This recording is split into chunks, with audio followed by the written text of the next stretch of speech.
Please like and subscribe. My Master. Kabanata 571 hanggang 580. Breathlock.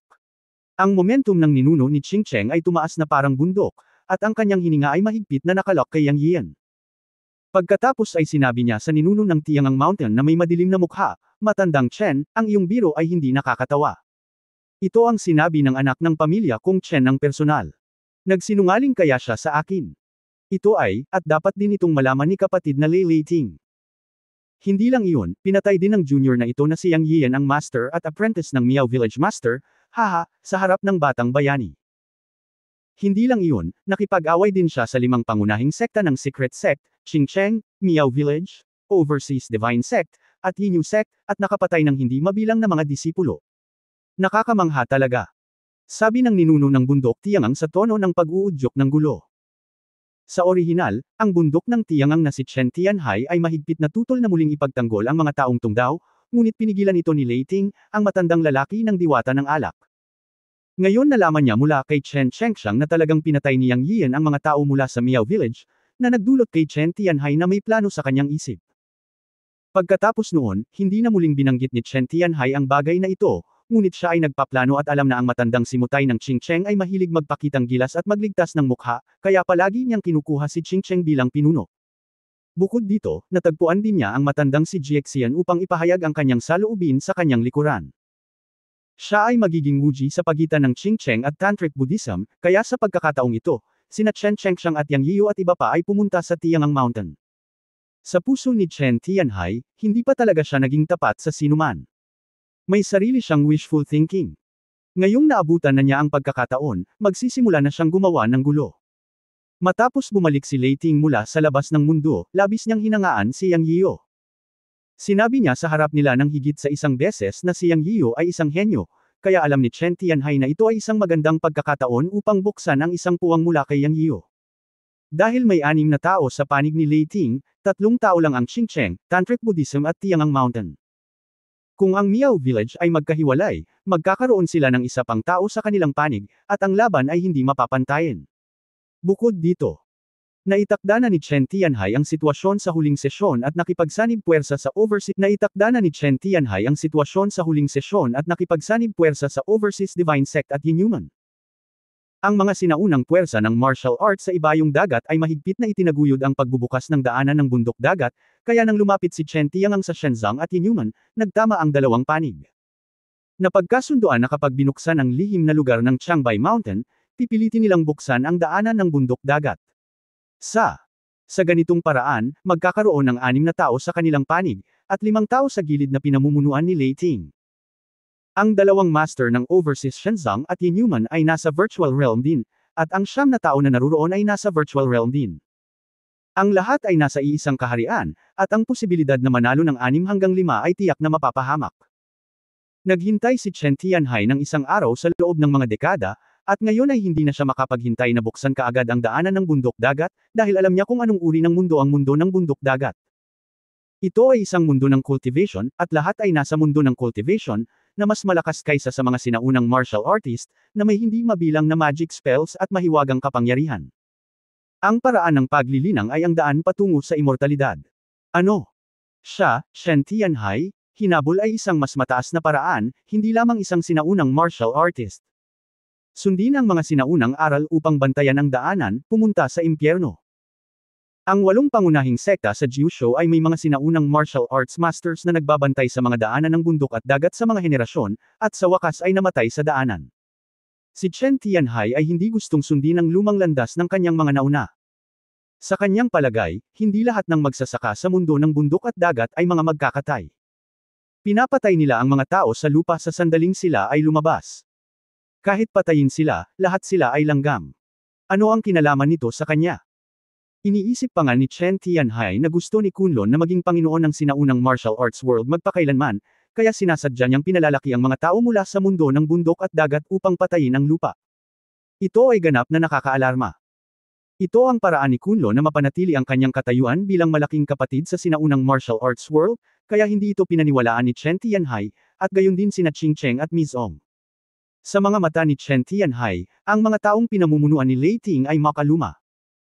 Ang pagbubukas ng daanan ng bundok-dagat ay ang tamang paraan, na magiging malaking pakinabang sa pag-unlad ng sinaunang martial arts world at maaaring makabawi sa mga depekto ng sinaunang martial arts inheritance. Bagamat wala si Yang Yiyo sa kanyang plano, matapos marinig na si Yang Yiyo ang nag-udyok sa 5 pangunahing sekta, naisip ni Chen Tianhai na si Yang Yiyo ang kanyang maswerteng bituin para sa tagumpay. Kung ang ninuno ng nayo ng Miao ay hinayla sa kanilang kampo, ang usapin ng puwersahang pagbubukas ng daanan ng bundok-dagat ngayon ay maaaring magawa. Sa paglipas ng mga taon, hindi pa nila nabanggit ang usapin ng pagbubukas muli ng daanan ng bundok-dagat dahil sa malaking kapangyarihan ng panig ni Lei Ting, ngunit ngayon ay isang dahilan si Yang Yiyo, na simpleng pagpatay ng 2 ibon sa isang bato. Sigurado si Chen Tianhai na ang 3 tao mula sa Qingcheng, Mizong, at Miao Village ay tiyak na sasalakayin si Yang Yiyo kapag nabalitaan nila na ang kanilang mga disipulo ay pinatay ni Yang Yiyo, at tiyak na paprotektahan ni Lei Ting si Yang Yiyo. Kapag lumitaw ang lamat sa pagitan nila, maaari niyang ipatupad ang plano at buksan ang daanan ng bundok-dagat. Tiyak na, pagkatapos sabihin iyon, ang mukha ng ninuno ng Miao Village ay naging itim. Ano ang ibig sabihin ng Miao Saint Han sa Miao Village? Iyon ang haligi ng Miao Village, at ngayon ito ay pinatay ni Yang Yiyo. Katumbas ito ng pagwasak sa Miao Village. Hinding-hindi ito pababayaan ng mga ninuno ng Miao Village. Totoo ba ang sinabi ni Brother Lei Ting Tianhai? Malungkot na tanong ng ninuno ni Qingcheng. Oo, kapwa Daos na si Lei Ting, pinatay ba talaga ni Yang Yiyo ang aking Miao Village Saint? Tanong ng ninuno ng Miao Village. Ang ninuno ng secret sect ay hindi nagsalita, ngunit ang kanyang mukha ay naging itim. Sa oras na ito, lahat ay tumingin kay Lei Ting, ngunit ang aura ay nakalok kay Yang Yiyo. Hanggat sigurado sila na talagang pinatay ni Yang Yiyo ang mga tao mula sa ilang malalaking sekta, papatayin nila si Yang Yiyo. Sa sandaling ito, kasama si Chen Tianhai, walang nagseryoso kay Yang Yiyo. Nakaharap sa mga aura ng ilang master na nakakulong sa kanya, hindi nagbago ang mukha ni Yang Yiyo. Malamig niyang tiningnan ang field. Nais din niyang makita kung ang mga matatandang lalaki na ito sa virtual na kaharian ay babaliktarin ang mundo. Ang sinaunang martial arts virtual realm ay talagang isang pseudo-golden elixir lamang. Hanggat hindi pa nakaligtas si Yang Yiyo sa golden elixir heavenly tribulation, hindi siya matatakot. Ang kanyang kasalukuyang cultivation strength ay maihahambing pa rin sa ika-9 na antas ng likas na kaharian, ngunit ang kanyang tunay na cultivation realm ay aktwal na pumasok sa golden elixir stage, at ang kanyang kaharian ay kapareho ng 9 na matandang halimaw na ito. Bukod dito, si Yang Yiyo ay mayroon pa ring trump card, kaya hindi siya natatakot. Malamig niyang pinanood ang eksena. Ang hindi lang niya inaasahan ay binigyan siya ni Chen Chengxiang ng malambot na kutsilyo. Dati, kinausap ni Chen Chengxiang ang kanilang ninuno sa bundok Tiangang. Sa pandinig ni Yang Yiyo, natural niyang narinig ang bawat salita. Inilarawan siya ni Chen Chengxiang bilang isang hindi mapapatawad na demonyo, na hindi maganda. Dahil dito ay labis na nadismaya si Yang Yiyan, at maaari niyang hulaan na si Chen Chengxiang ay talagang naghihiganti sa kanya, o tinatrato siya bilang isang karibal sa pag-ibig. Sino ang gumawa kay Mei Shiying na hindi katulad ni Chen Chengxiang, ngunit tinawag siyang Yang Yiyan na Big Brother Yang. Nang mawala ang isip ni Chen Chengxiang sa sinaunang daan ng makamandag na miasma, napagkamalan niyang si Yang Yiyan ng mga Zonqing at sinabi niyang papatayin niya si Yang Yiyan para kay Mei Shiying. Marahil ay itinuturing ni Chen Chengxiang ang kanyang sarili bilang isang kaaway mula pa noong una. Naisip ni Yang Yiyan sa kanyang sarili na pagkatapos ng lahat, ang 6 na tao ay nakaranas ng buhay at kamatayan sa daan. Ang pagtataksil ni Chen Chengxiang ng walang pag-aalinlangan ay naging sanhi ng hindi komportableng pakiramdam ni Yang Yiyan. Nagdilim ang mukha ni Lei Ting nang humarap sa pagtatanong ng ilang tao. Alam na niya ngayon ang iniisip ni Chen Tianhai, ngunit para sa pangkalahatang sitwasyon ng pagprotekta sa daanan, nagkunwari lang siyang hindi alam. Bukod dito, ang pagbabantay sa daanan sa huli ay nangangailangan ng sama-samang pagsisikap ng 9 sa kanila. Ngayong nakikita ang hitsura ni Chen Tianhai at ng iba pa, alam ni Lei Ting na ang usapin ngayon ay hindi magtatapos ng maayos. At natural na responsable siya kay Yang Yiyan. Ngunit sa kabilang banda, si Lei Ting ay isang matuwid na tao na hindi kailanman nagsinungaling sa kanyang buhay. Alam niya na pinatay ni Yang Yiyo ang mga disipulo ng Qingcheng at iba pang mga sekta. Ito ay isang katotohanan at hindi maitatanggi. Kaya hindi na lang sumagot si Lei Ting, ngunit tumingin sa ilang tao at sinabing, nakapagpasya ka na sa wakas. Mukhang totoo na pinatay ni Yang Yiyo, ang junior, ang ilan sa ating mga alagad ng sekta. Lei Ting, bakit mo itinago? Tanong ng ninuno ng nayo ng Miao sa malalim na boses. Napabuntong hininga si Lei Ting at sinabing, Brother Miao, bagay iyon sa pagitan ng mga junior. Hindi ko sinasadyang itago ito. Enough, ang mga salita ni Leiting ay naputol ng ninuno ng nayon ng Miao, na pagkatapos ay nagsabi, Leiting, may gusto lang akong itanong sa iyo. Ngayon, papatayin ko si Yang Yiyo, ang junior. Gusto mo ba akong tigilan? Napakatalim nitong tanong. Kung ito man ay para kay Leiting o Yang Yiyo, o kahit para sa lahat. Alam ni Leiting na hanggat sinabi niya ang isang salita, upang pigilan siya, ang ninuno ng nayon ng Miao ay susuko sa pagbabantay sa daanan, kung hindi, ito ay tahimik na pagpayag na si Yang Yiyo ay patayin. Isang dilema. Para naman kay Yang Yiyo, gusto rin niyang malaman kung anong sagot ang ibibigay ng matandang Drunken Immortal o Leiting. Sa kanyang puso, talagang tinuturing niya ang matandang Drunken Immortal bilang isang matalik na kaibigan anuman ang pagkakaiba ng edad. Bagamat isang taon pa lang siya sa Yunmen, siya at ang matandang Drunken Immortal ay talagang nagkasundo at matagal nang itinuring ang matandang Drunken Immortal bilang kanya. Sa kanyang puso, talagang takot na takot si Yang Yiyo na sabihin iyon ng matandang Drunken Immortal. Ayon sa pagkaunawa ni Yang Yiyo sa matandang Drunken Immortal, ang matandang ito ay pinanghawakan ng mahigpit ang paniniwala ng hustisya sa kanyang puso, at sa lahat ng posibilidad, siya ay susuko sa kanyang sarili. Bagamat naisip na niya ang sagot sa kanyang puso, gusto pa rin ni Yang Yiyo na marinig ang sagot ng matandang Drunken Immortal sa ninuno ng nayon ng Miao. Si Yang Yiyo ay talagang napakasalungat sa kanyang puso. Bilang kaibigan, ayaw niyang mapahiya ang matandang Drunken Immortal. Sinabi sa kanya ng dahilan na dapat niyang tulungan ang matandang Drunken Immortal na malutas ang mahirap na problemang ito. Pagkatapos mag-isip tungkol dito, huminga ng malalim si Yang Yiyo at naghanda na magsalita, ngunit ang matandang Drunken Immortal ang unang nagsalita, at nanginginig siya sa sandaling ibuka ng matanda ang kanyang bibig. Kabanata 572 Papatayin ko ang aking mga kaaway. Ang matanda, ang Drunken Immortal, ay dahan-daang nagsabi, ako ay dumaan sa buhay at nakapatay ng hindi mabilang na mga tao, karamihan sa kanila ay mga kaaway, ngunit wala akong maraming kaibigan. Sa puntong ito, huminto siya at sinabing, ngunit, si Yang Yiyo ay kaibigan ko anuman ang edad. Sa harap ng hustisya, iginigiit ko ang sarili kong paniniwala, pero ayaw kong ibenta ang mga kaibigan ko.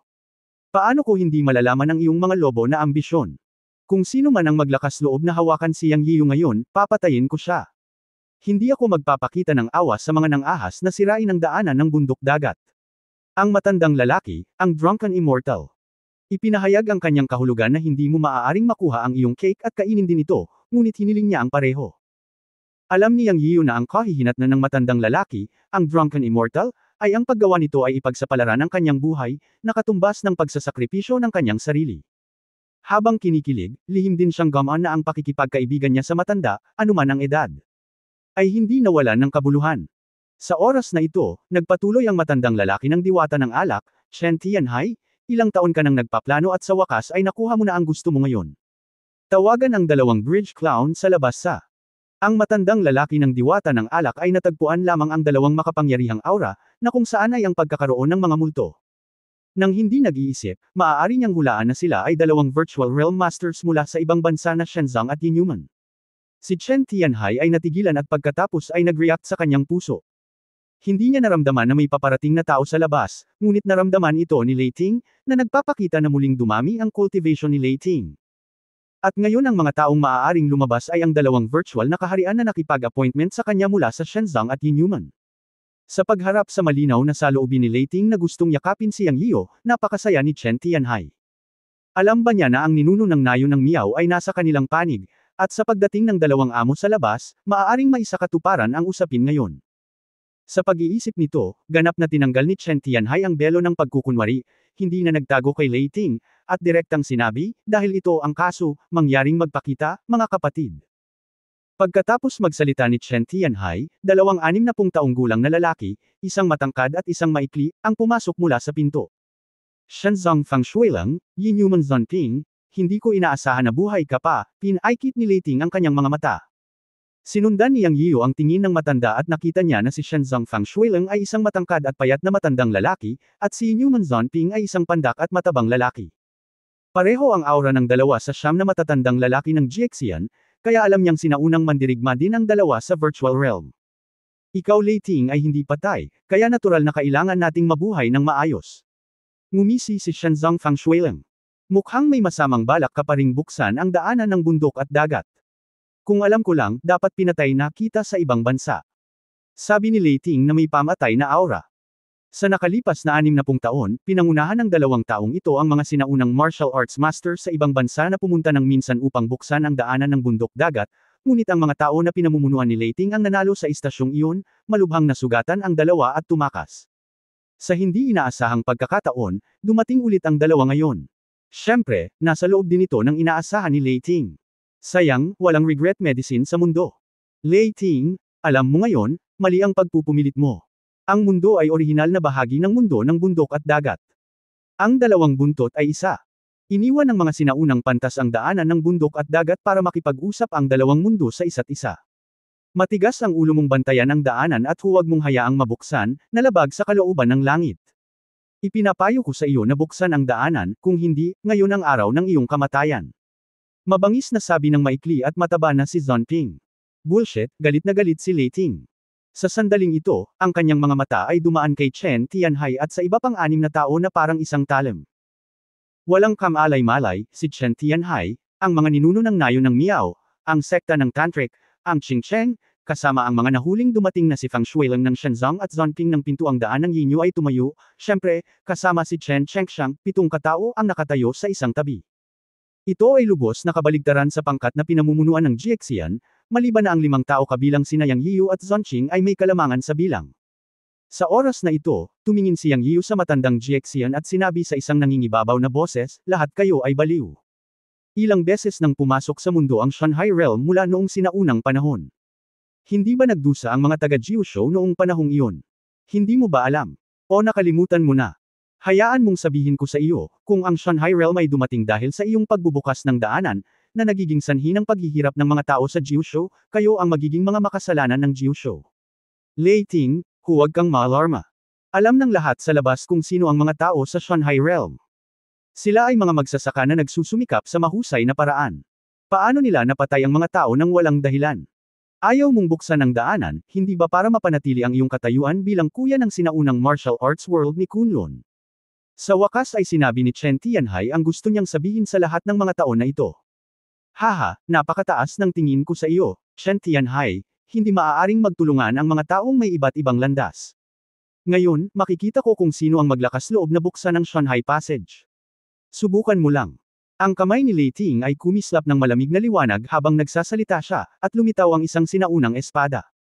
Naramdaman ni Yang Yiyan na ang sinaunang espada sa kamay ni Lei Ting ay nasa antas din ng immortal na sandata. Sa oras na ito, nagniningning ang mga kamay ng lahat, at isa-isa nilang ipinakita ang kanilang mga magic weapon. Ang ikinagulat ni Yang Yiyan ay ang lahat ng mga taong ito ay may mga immortal na sandata sa kanilang mga kamay, na nagparamdam kay Yang Yiyan na ang mga immortal na sandata ay repolyo. Ang dalawang panig ay nasa isang pagkapatas. Ang panig ni Chen Tianhai ay mayroong 6 na virtual realm masters, at ang panig ng matandang si Jiaxian ay mayroon na ngayong 5 tao. Gayunpaman, nang malapit ng sumiklab ang labanan, ang ninuno ng nayo ng Miao ay biglang humakbang at sinabi sa matandang si Jiaxian, kapatid na Lei Ting, papatayin ko lang ngayon si Yang Yiyan. Huwag mo akong pigilan. Matapos patayin si Yang Yiyan, babantayan ko pa rin ang daanan kasama mo. Nang sabihin ito ng ninuno ng nayo ng Miao, nagbago ang mukha ni Chen Tianhai. Takot siya sa matandang si Jiaxian. Ngayon 6-1 ay maaaring ganap na sugpuin ng 5 tao sa panig ng matandang si Jiaxian, ngunit hindi niya inaasahan na ang ninuno ng nayo ng Miao, na orihinal na siguradong mananalo, ay kakantahin muli ito. Kuya Miao, patawarin mo ako, hindi ko kaya. Tumanggi ang matandang si Jiaxian. Wala siyang magawa para ipagkanulo ang mga kaibigan niya. Okay, ngayon magtatapos ang iyong pagkakaibigan, at ako, Yang Yiyu, ang papatay sa kanya. Galit na galit ang ninuno ng nayo ng Miao kaya nanginginig ang buong katawan. Nang matapos siyang magsalita, ang ninuno ng nayo ng Miao ay biglang sinampal ng kanyang palad si Yang Yiyu. Ang lakas ng loob mo. Ang matandang lalaki, ang lasenggo, ay malamig na bumantong hininga at humakbang pasulong upang harangan si Yang Yiyu. Sa sandaling ito, naramdaman ni Yang Yiyan na ginawa ng matandang lalaki ng diwata ng alak ang kanyang makakaya. Siya na ang sumunod na maglaro. Sinabi ng iba na gusto nila siyang patayin. Kung hindi siya gumawa ng isang bagay, hindi ito ang kanyang estilo. Matanda ng diwata ng alak, papatayin ko ang aking mga kaaway. Umalis ka sa daan. Habang nagsasalita si Yang Yiyan, lumabas siya sa Phantom Realm sa Jiqi Tianya, Body Method, at nag-flash sa harap ng matandang lalaki ng Wine Fairy. Ikinuyom niya ang kanang kamao at hinarap ang palad ng ninuno ng nayo ng Miao. Dahil ang puot ay nakatadhana na hindi magkasundo, at ang iba ay gustong pumatay sa kanya, pagkatapos ay patayin siya at tingnan kung sino ang pumatay kung sino. Ang kanyang higit sa 10 taon ng pagmumuni-muni sa maliit na itim na silid ng puwang ng lotus seed ay hindi walang pakinabang. Sa kabaligtaran, ang pakinabang ay napakalaki na ito ang kabuuan ng kanyang mga natamo mula noong siya ay pumasok sa paglilinang. Ang paggamit ng totoong chi at magic skills ay umabot na sa rurok ng kanyang perception, kaya si Yang Yian ay puno na ng kumpiyansa. Nasa kaharian din siya na maihahambing sa mga sinaunang mandirigma ng virtual realm. Nalaman ni Yang Yian na nang suntukin niya ang ninuno ng nayo ng Miao, 5 figure ang lumitaw sa paligid niya, bawat isa ay may hangarin na pumatay na umaakyat sa langit, at ang layuning pumatay na gustong durugan siya hanggang maging abo. Ang nakita ni Yu Guangchong ay ang 5 master ni Chen Tianhai, Mi Zhang, Xing Cheng, Shen Zhang, at Yin Yumen, na aktwal na umatake sa kanya ng sabay. Sa sandaling ito, napangiti si Yang Yiu sa kanyang puso, okay, iniisip ba ng mga matandang immortal na ito na ang mga kaibigan ay malambot na persimmons? Boom! Bitik! Sa isang iglap, si Yang Yiu at ang Miao Village Patriarch ay sunod-sunod na sinuntok at pinagpala, at ang nakakapanghina na tunog ng mga bali ng buto ay tumunog. Sinamahan ng ang daing ng Miao Village Patriarch. Walang alinlangan na nabali ang buto ng Miao Village Patriarch. Natural na nasisiyahan si Yang Yiu sa kanyang suntok, at direktang nabali ang mga buto ng Miao Village Patriarch. Sa isang iglap, namula ang mukha ng Miao Village Patriarch at umatras. Alam niyang minamaliit niya ang kalaban. Ang lakas ni Yang Yiu ay nasa virtual realm din, at maging ang kanyang tunay na enerhiya ay napakalakas. Patayin! Nang kumilos si Chen Tianhai at ang iba pa, ang matandang si Jiexian ay naglabas ng isang salita ng pagpatay at sumugod sa battle circle. Kaagad pagkatapos, sunod-sunod na kumilos ang mga ninuno ng pamilya Wudang, Shaolin, Eme at Ho. Ang kaliwang kamay ni Yang Yiu ay malamig na kumikislap, at lumitaw ang Dragon Slaying Sword. Muling kumislap ang kanyang kanang kamay, at nasa kanyang kamay ang kadena na nakakapit sa demonyo. Ang kanyang mga mata ay nakatuon sa Miao Village Patriarch. Hindi niya bibigyan ng pagkakataon ng Miao Village Patriarch na huminga. Kung gusto niya itong patayin, papatayin niya ito ng buo. Kaharap ang Miao Village Patriarch na umaatres at si Chen Tianhai at ang iba pa ay paparating upang patayin siya, bahagyang ibinuka ni Yang Yiu ang kanyang bibig, lightning step. Pagkasabi noon ay iginalaw niya ang kanyang mga paa at nawala sa kinatatayuan. Nang siya ay muling nagpakita, siya ay lumabas sa kulungan ni Chen Tianhai at ng iba pa at 3 metro sa harap ng Miao Village Patriarch. Ang huling pagkawala ni Yang Yiu ay talagang ikinagulat ng lahat. Walang nakakita kay Yang Yiu na nawala ng ganito, na nangangahulugan lamang na ang kanyang bilis ay napakabilis na hindi ito mahuhuli ng mata. Ang pinakanagulat na tao ay ang Miao Village Patriarch. Nang makita niyang biglang sumulpot si Yang Yiu sa kanyang harapan, alam ng Miao Village Patriarch na may mali at agad na umatras muli. Ngunit sa sandaling ito, narinig lamang ng ninuno ng nayo ng Miao si Yang Yiu na pumasok. Isang malalim na boses, nakulong, sa salitang, nakulong, ang ninuno ng nayo ng Miao ay naramdaman na ang hangin sa paligid niya ay nakulong, ang kanyang bilis ay biglang huminto, at sa isang kisap mata, nakita niyang may lumitaw na kadena sa kanyang katawan. Kabanata 573, isang bagay ang nanag sa iba. Ang Demon Trapping Chain ay hindi magagapit. Salamat sa tulong ni Master Yun Changxi sa pagpino, may palabas ni Yang Yiu ang 30% ng kapangyarihan ng walang kamatayang sandata na ito. Kasabay ng bilis ng ikalawang antas ng Lightning Realm ng Close to the Sky and Art, ang Miao Village Patriarch ay walang oras na tumugon at agad na ikinulong ng Demon Trapping Chain. Sa susunod na sandali, ang Dragon Slaying Sword ni Yang Yiu ay nakaharap na sa mga kilay ng Miao Village Patriarch. Ang lamig ng Dragon Slaying Sword ay nagpang-inig sa Miao Village Patriarch. Sa unang pagkakataon, naramdaman niyang napakalapit sa kanya ng kamatayan. Para kay Yang Yiu, hanggat ginagalaw niya ang kanyang kamay, ang Miao Village Patriarch ay magmumuni-muni sa Netherworld. Ngunit naramdaman niya sa simula na ang taong ito ay hindi katulad ng Miao Saint Hand. Bilang karagdagan, mula sa ibang pananaw, ang Miao Village Patriarch ay talagang isang bayani. Ang pagbabantay sa daanan ng bundok dagat ay katumbas ng pagbabantay sa ginhawa ng Jiusho. Ang orihinal na Zialo na ito ay may katulad na mga layunin. Lahat sila ay mga taong tahimik na nag-aambag sa Jiusho. Dahil sa ganitong uri ng tao, hinahangaan siya ni Yang Yiu.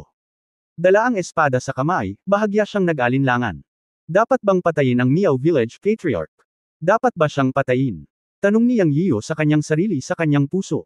Sinabi sa kanya ni Rizzo na dapat patayin ang Miao Village Patriarch, dahil pinatay niya ang Miao Village Master at ang mga disipulo ng Miao Village, nakatumbas ng pagkakaroon ng matinding sama ng loob sa Miao Village. Bilang karagdagan, ang gustong pumatay sa kanya ngayon ay ang Miao Village Patriarch. Kung hindi niya papatayin ang Miao Village Patriarch, ang Miao Village Patriarch ay tatalikod at papatayin siya. Ngunit kung pinatay niya ang Miao Village Patriarch, hindi siya komportable sa kanyang puso. Pagkatapos ng lahat, ang Miao Village Patriarch ay isang taong nag-ambag sa Jiusho. Ang mas matandang henerasyon sa kanila ay nagbabantay sa mga daanan ng bundok at dagat at pinigilan ang mga magsasaka sa mundo ng bundok at dagat na dumating, na katumbas ng pagprotekta sa mga tao ng Jiusho. At sa simula, kung hindi sinabi ni Chen Tianhai na napatay niya ang Miao Master, tatayo pa rin ang Miao Village Patriarch sa gilid ng matandang lalaki ng alak. Ang alienation ni Chen Tianhai ang naging dahilan ng paghihiwalay ng Miao Village Patriarch at ang matandang lalaki ng alak.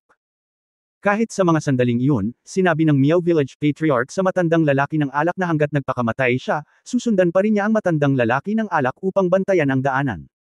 Sayang lang at kaibigan din ang matandang alak at hindi pumayag. Nanginginig ang mga kamay ni Yang Yian nang pumatay siya ng ganitong uri ng mga tao. Nang ang espada ni Yang Yian ay idiniin sa noo ng ninuno ng nayo ng Miao, ang boses ng matandang engkanto ng alak ay nagmula sa likuran, "Yun boy, maawa ka, hindi masama ang matandang si Miao." Nang marinig ang mga salita ng matandang lalaki ng diwata ng alak, hindi maipaliwanag na gumaan ang pakiramdam ni Yang Yian, na parabang nakahanap siya ng dahilan para palayain ang kanyang kaaway.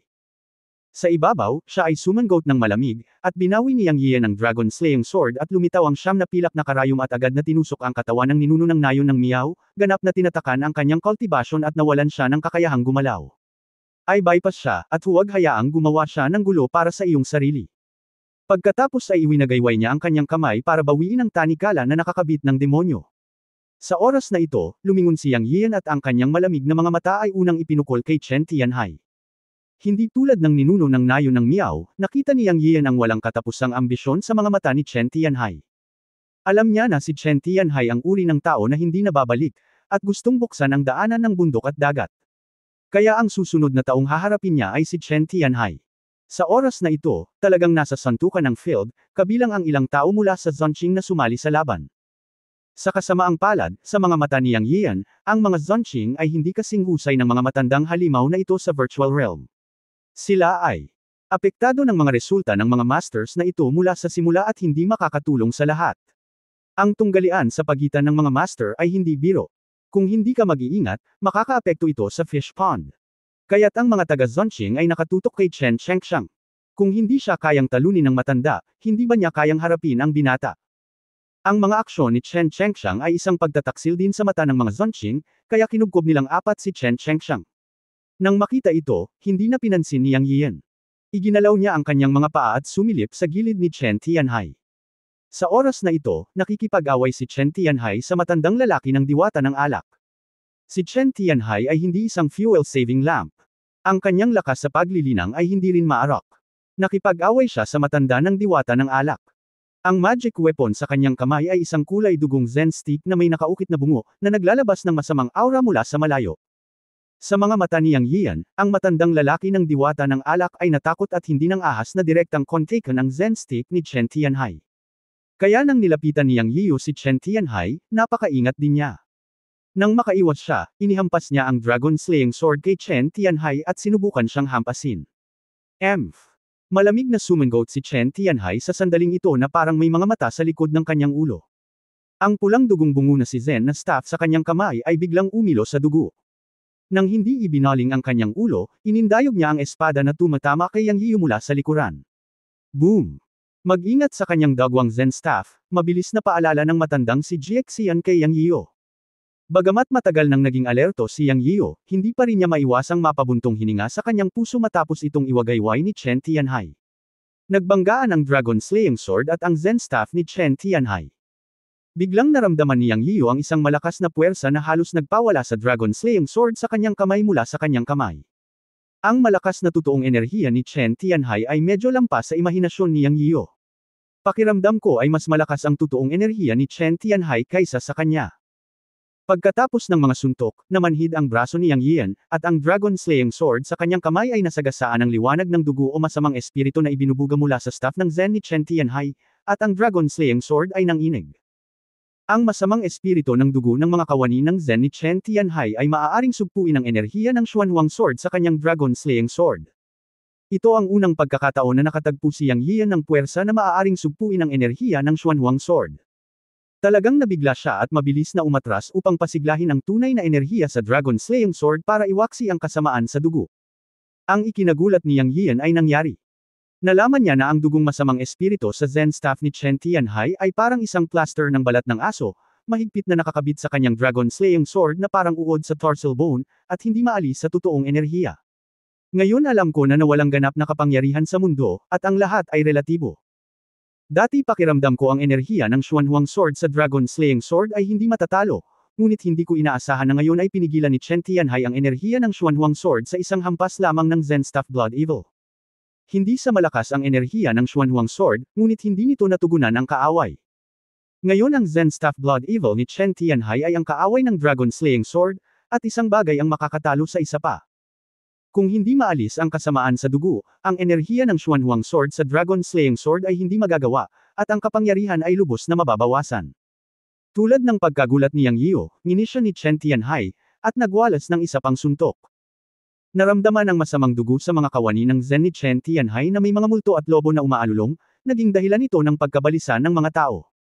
Si Yang Yiu ay hindi nang ahas na harapin ang gilid, at ginamit ang kasanayan ng distansya upang maiwasan ito. Sa oras na ito, ang matandang lalaki ng alak ay sumangot ng malamig, at ang sinaunang espada sa kanyang kamay ay puno ng lakas ng espada at tinadtad si Chen Tianhai, na pinilit siyang habulin si Yang Yiu. Si Chen Tianhai ay natatakot pa rin sa mga panlilinlang ng matanda, at iwinagayway ang kanyang Zen stick para ma-neutralize ang pag-atake ng matanda. Sa oras na ito, ang matanda at si Yang Yiu ay tumayo at nagtanong, "Okay ka lang ba, Yun Boy?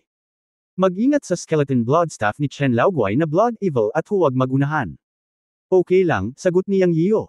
"Okay, may iwan sa akin si Chen Laoguai, at pumunta kayo para bantayan ang daanan ng bundok at dagat.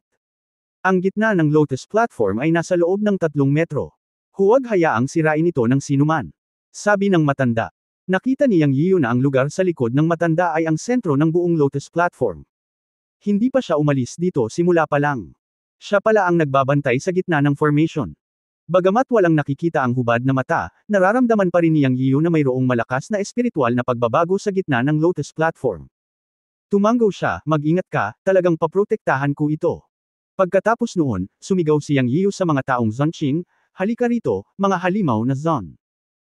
Sa kabilang panig, ang mga Zonqing na nakikipaglaban kay Chen Chengxiang ay kinubkob na si Chen Chengxiang hanggang sa punto ng pagsusuka ng dugo, ngunit si Chen Chengxiang ay napakalakas din sa oras na ito. Matapos buhayin ng buong tao ang Bear Demon Bone, nilabanan niya ang mga pag-atake ng mga Zonqing, Mei Xing, ang munting monghe, at Hu Xianer. Nang marinig ang sigaw ni Yang Yiu, ang 4 na taong Zonqing ay mabilis na lumapit kay Yang Yiu. Sa oras na ito, biglang sumigaw si Chen Tianhai, "Zonping, kumilos ka." Narinig ni Zonping ng Yinyu sect ang sigaw ni Chen Tianhai, at biglang sumalakay upang pilitin na pabolaikan ang ninuno ni Shaolin na nakikipaglaban sa kanya. Biglang sumiklab ang isang itim na ilaw sa kanyang kamay, at lumitaw ang isang maliit na itim na bandila.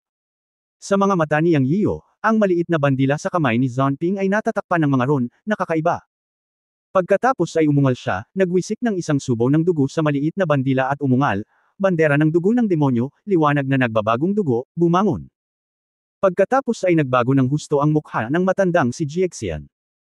Inihagis ni Zonping ang maliit na watawat sa kanyang kamay sa langit, at biglang naging 66 na maliliit na bandila ang isang maliit na bandila, na nakabitin sa itaas ng Lotus Platform, na may mga rune na umaagos, na sumasakop lamang sa gitna ng Lotus Platform. Sa isang iglap, ang kalangitan sa itaas ng buong Lotus Platform ay kumukulog, at ang masamang espiritu ay pumailanglang sa kalangitan. Ang madilim na masamang espiritu ay patuloy na nagmula sa 72 maliliit na watawat. Ungol, dagandong, dagandong. Pagkatapos ay tila may daan-daang boses na lumalabas mula sa makapal na masamang espiritu.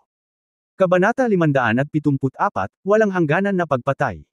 Hindi alam ni Yang Yiu kung anong uri ng watawat ang watawat ni Zonping, ngunit alam niyang pambihira ito. Ang isang bandila ay maaaring may 36 na bulaklak. 36 na bandila ang napuno ng masasamang espiritu, na tumatakip sa langit at araw, at libu-libong dagandong ang lumabas mula sa kanila. Sa oras na ito, ang diwata ng alak ay nagsabi sa isang nawawalang boses, "Sinaunang magic weapon. Thunder, may kaunting kaalaman ka. Hahaha, itong magic weapon ko ay nakuha sa secret land ng Panglei. Mayroong libu-libong mga demonyong kaluluwa sa loob nito na magagamit ko. Ito ay sapat na upang masira ang iyong porma sayon." Ang kapangyarihan ng mga kaluluwa ng demonyo ay kayang pumatay ng mga tao. Huwag mo nang isipin ang pagtakas ngayon. Mamatay. Tawa ng tawa si Zonping. Pagkatapos ay gumawa siya ng handprint patungo sa lumulutang na bandila ng demonyo sa hangin at sinabi sa malalim na boses, libu-libong mga demonyo ang darating. Ungol, dagandong, dagandong. Hindi mabilang na mga multo at lobo ang umungol, at ang mga demonyo at masasamang espiritu ay tumunog. Ang lahat ay malabo na nakita na ang mga ulong may kahindik-hindik na mukha na parang mga bungo ay lumitaw mula sa masasamang espiritu at umuungal patungo sa gitna ng Lotus platform. Ang matanda at ang kanyang mga kasama ay mukhang lubhang malungkot. Gusto nilang pigilan sila, ngunit nang lumipat sila, maraming masasamang kalansay ang nagtipon at pinalibutan sila. Kinailangan nilang harapin ang mga pag-atake ni Chen Tianhai at ng iba pa. Ikaw ang bahala, Yunboy, ang matanda ay maaari lamang umasa kay Yang Yiyu ngayon, umaasang mababantayan niya ang gitna ng porma sayon at hindi hayaang basagin ni Zonping ang proteksyon na porma sayon at buksan ang daanan. Hindi alam ni Yang Yiyu kung mapipigilan niya ito. Ito ang unang pagkakataon para sa kanya na humarap sa isang magic weapon, lalo na isang magic weapon na nag-alaga sa demonyong kaluluwa sa pagtitiis, ngunit kailangan niyang subukan ang kanyang makakaya. Bumuo ng isang formation. Inutusan ni Yang Yiyu ang 5 tao ng Zonqing. Sa isang iglap, ang 5 tao ay bumuo ng 5 elementong porma sayon, bawat isa ay nagbabantay sa isang posisyon, at inilipat ang kanilang tunay na diwa upang bantayan ang gitna ng porma sayon. Sa susunod na sandali, hindi mabilang na masasamang kalansay ang nahulog mula sa langit at bumagsak. Umuungol. Ilang sandali, ang mga multo ay sumigaw at ang mga lobo ay umaalulong, tulad ng isang itim na ulap na bumabagsak. Ang malakas na Devil Soul Energy ay tumama kay Yang Yiyu at ang iba pang 5 tao ng husto sa nabuong 5 elemento.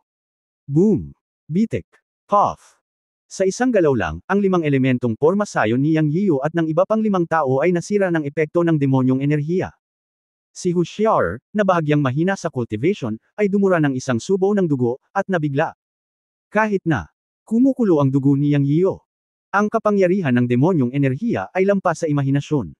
Pagkatapos ang buong porma sayon ay nabalot ng itim na gas, at ang kapangyarihan ng kaluluwa ng demonyo ay tumama sa mata ng porma sayon. Ang pangit ng mukha ni Yang Yiyu. Nang gusto na niyang pigilan ay nahihilo na siya. Sa isang kisap mata, naging irritable siya, alam niyang ang masamang espiritu ng demonyong kaluluwa ang nakakaapekto sa kanyang isipan. Nakita niya na ang mga tao mula sa Zonqing ay nasa parehong sitwasyon din. Ang porma sayon na umatake sa kanilang 5 ay hindi lamang nasira, kundi sinalakay din ng kaluluwa ng demonyo. Ang kapangyarihan ng magic weapon ni Zonping ay talagang kakilakilabot. Ang mga tao mula sa Zonqing ay agad na umupo at nagsimulang paalisan ang demonyong enerhiya sa kanilang mga katawan. Kung hindi nila ito pinatalsik, baka nasa panganib sila na mademonyo. Pagkatapos ng lahat, ang kapangyarihang pangkaisipan na maaaring makaapekto sa isip ay hindi sapat. Hanggat may malakas na enerhiya, ang masamang espiritu ay mabilis na mapalayas. Kahit na medyo mahirap para kay Yang Yiyan, mayroon pa rin siyang paraan para harapin ito. Ang kanyang Chen Kun Zhaohuagang ay sobrang yang at malakas. Sinasabi na ang pagpino sa lahat ng bagay ay hindi isang vegetarian. Kailangan lang ng kaunting oras. Pagkatapos patakbuhin ang mga ehersisyo sa katawan, dapat niyang pasiglahin ang tunay na chi upang pinuhin ang masamang espiritu na pumapasok sa katawan. Sa oras na ito, siya ay pangunahing nag-aalala tungkol sa mata ng pagbuo. Kung magpapatuloy ito, ang nagbabantay na mata ng porma sayon ay malamang na matabyunan ng masamang espiritu sa lalong madaling panahon. Ngayon lang siya makakaasa na ang mata ng porma sayon ay hindi masyadong marupok. Nang dinadalisay ni Yang Yiyan ang masamang espiritu sa kanyang katawan, isang malakas na hangin ang biglang umihip sa kanyang likuran. Mag-ingat ka, bulalas ng matanda ng diwata ng alak. Nagmamadaling umiwas si Yang Yiyan matapos itong marinig, ngunit sa kanyang peripheral vision, nakita niya na si Chen Chengxiang iyon na may masamang tingin sa kanyang mukha, at binaril siya. Ang dahilan kung bakit si Chen Chengxiang ay kinubkob ng ilang tao mula sa Zonqing at hindi napatay ay dahil mayroon siyang mga buto ng magic bear, na nagpalakas sa kanya sa paglaban sa mga suntok at nagkaroon ng hindi pangkaraniwang lakas. Matapos pumunta ni Yang Yiyu at ng iba pang 5 upang bantayan ang gitna ng porma sayon, ibinigay nila ang pagkubkob sa kanya. Ngayon ay sinamantala nila ang pagkakataon upang salakayin si Yang Yiyu. Si Yang Yiyu at ang mga tao ng Zonqing ay nabalisa ng masamang espiritu, na nagbigay kay Chen Chengxiang ng pagkakataong umatake. Ang malakas na putok ay tuso at mapang-api. Gusto niyang patayin si Yang Yiyu sa isang putok. Kung hindi siya mamamatay, gagawin niyang mawala sa kalahati ng kanyang buhay si Yang Yiyu. Ang sneak attack na ito ay maingat na kinakalkula ni Chen Chengxiang. Bagamat napansin ito ni Yang Yiyo at pinaalalahanan ng matandang si Jiexian, nagmamadali siyang umiwas, ngunit nahuli siya ng isang hakbang. Nang umiwas, ang putok ni Chen Chengxiang ay umabot sa kanyang noo. Malinaw na naramdaman ni Yang Yiyo ang malamig na lamig na nagmumula sa sibat ni Chen Chengxiang, at ang kanyang buong katawan ay natatakpan ng pawis. Tapos na, humagulgol si Yang Yiyo sa kanyang puso. G. Ngunit sa sandaling ito, ang pamilyar na boses ni Daor ay tumunog sa tenga ni Yang Yiyo. Sa isang iglap, lumipad si Daor at tinamaan ang sibat ni Chen Chengxiang. Tumili. Wang Wang. Pagkatapos ay sunod-sunod na dumating ang mga tawag ni Hao Dudo at Wang Zai. Tatlong espiritong hayop ang sumugod mula sa isang tabi upang protektahan ang kanilang Panginoon. Ang katapatan ng mga espiritong hayop ay madalas na makikita sa gayong mga sandali. Kahit na malakas ang kalaban, kahit na ang ibig sabihin ay kamatayan, ang pagprotekta sa amo ang una nilang responsibilidad at hinding-hindi nila ito isasaalang-alang. Pagkatapos ng isang nakakatakot na putok, lumipad si Daor at tinamaan ang kanyang katawan ng sibat ni Chen Chengxiang, na nagpapahintulot kay Yang Yiyan na makatakas. Ngunit si Daor ay isang batang hayop pagkatapos ng lahat, at hindi pa umunlad sa isang malakas na antas. Ang sibat ni Chen Chengxiang ay hindi isang ordinaryong bagay, paano ito madaling mahahawakan ng katawan ni Daor? Bagamat nailigtas ni Daor si Yang Yiyan sa isang iglap, natangay siya ng napakalaking kapangyarihan ng sibat ni Chen Chengxiang, at ang direksyon kung saan napadpad si Daor ay kung saan mismo ang sentro ng formation. Sa likod ni Daor ay sina Hao Dudo at Wang Zai, na sunod-sunod na sumugod kay Chen Chengxiang. Daor. Nanginginig si Yang Yiyan, alam niya kung ano ang mangyayari kung mahulog si Daor sa mahika. Namula agad ang mga mata niya. Chen Chengxiang, papatayin kita. Umungol si Yang Yiyan, at binaliwala lang ang mahika sa kanyang katawan, kinuha ang kadena na nakakapit ng demonyo sa kanyang kamay at sinaksak si Chen Chengxiang ng matalim na dulo. Sa sandaling ito, malamig na bamantong hininga si Chen Chengxiang at iwinagayway ang kanyang kamay para sampilan sina Hao Dudo at Wang Zai, na sumusugod sa kanya. Sa isang iglap, lumipad sa malayo sina Hao Dudo at Wang Zai na may mga hiyawan. Nagulat din si Chen Chengxiang nang marinig niya ang dagandong ni Yang Yiyo. Nakita niya ang namumula na mga mata ni Yang Yiyo at isang flash ng liwanag sa kanyang kamay. Sa susunod na sandali, isang flash ng liwanag ang lumitaw, at si Chen Chengxiang ay nakaramdam ng kirot sa kanyang dibdib. Natagpuan niya na ang kanyang katawan ay tinusok ng kadena sa kamay ni Yang Yiyo, at si Yang Yiyo ay nawala ng malay. Galit na galit si Yang Yiyo dahil ang kanyang espiritong hayop ay itinaboy ni Chen Chengxiang, at pinatay niya si Chen Chengxiang sa isang suntok lamang ng kadena na nakakapit ng demonyo. Puff! Ang chain trapping chain ay inalis sa katawan ni Chen Chengxiang, at si Chen Chengxiang ay nahulog sa lupa. Hindi man lang siya nilingon ni Yang Yiyo. Iginalaw niya ang kanyang mga paa na parang kidlat at sumugod sa gilid ni Hao Dudo at Wang Zai na itinapon palabas. Kailan? Dumating siya sa dalawang espiritong hayop, nalaman ni Yang Yiyo na sina Wang Zai at Hao Dudo ay dumudura ng dugo mula sa mga sulok ng kanilang mga bibig. Sila ay malubhang nasugatan at ang kanilang mga buto ay nabali. Bago niya ito maisip, binigyan niya ang dalawang patak ng tubig ng buhay sa dalawang espiritong hayop. Mahalagang hayaan muna sina Hao Dudo at Wang Zai na panghawakan ang kanilang buhay. Hanggat hindi sila agad namamatay, maaari silang gumaling mula sa anumang malubhang pinsala pagkatapos uminom ng tubig ng buhay. Sa isang pag-iisip sa kanyang isipan, hinigpitan niya ang espasyo ng Chen Kunpot para kina Hao Dudo at Wang Zai.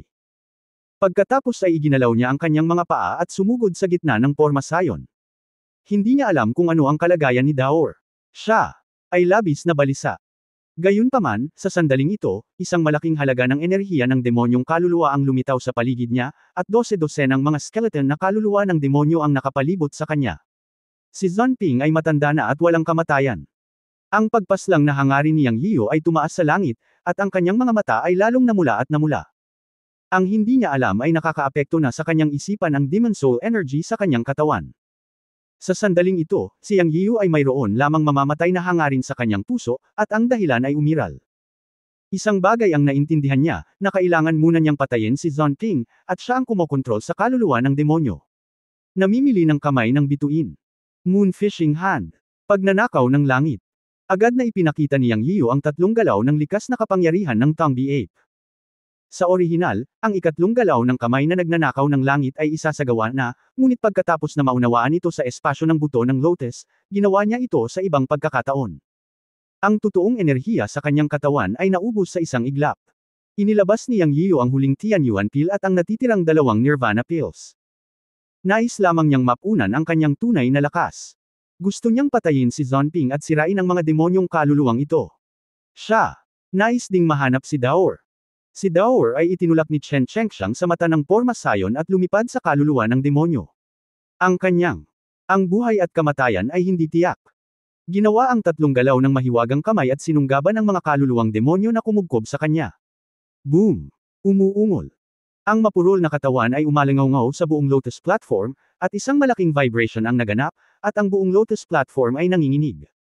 May mga hiyawan din ng takot mula sa malaking halaga ng enerhiya ng demonyo. Ang kalangitan sa itaas ng Lotus platform, na orihinal na madilim at walang ilaw, ay napunit ng tatlong galaw ng mahiwagang mga kamay ni Yang Yiyo, na nagpapakita ng liwanag. Hindi sa oras na ito na lumunok siya ng tatlong tableta sa isang hininga, at isang malakas na espiritual na enerhiya ang lumabas sa kanyang katawan, at ang espiritual na enerhiya ng mundo sa paligid niya ay natipon din. Hindi maganda, sinira ng batang ito ang aking Magic Soul Formation, matandang Fang, ikaw na, gulat na sigaw ni Zonping sa Divine Sect na si Fang Shuileng. Sinabi ni Fang Shuileng na may pangit na mukha, napakasama, nakakalusot ang batang ito, dapat tayong magsanib puwersa para sirain ang gitna ng formation. Samantalahin ang natitirang kapangyarihan ng Magic Formation, sabay-sabay tayong kumilos. Naging balisa din si Chen Tianhai.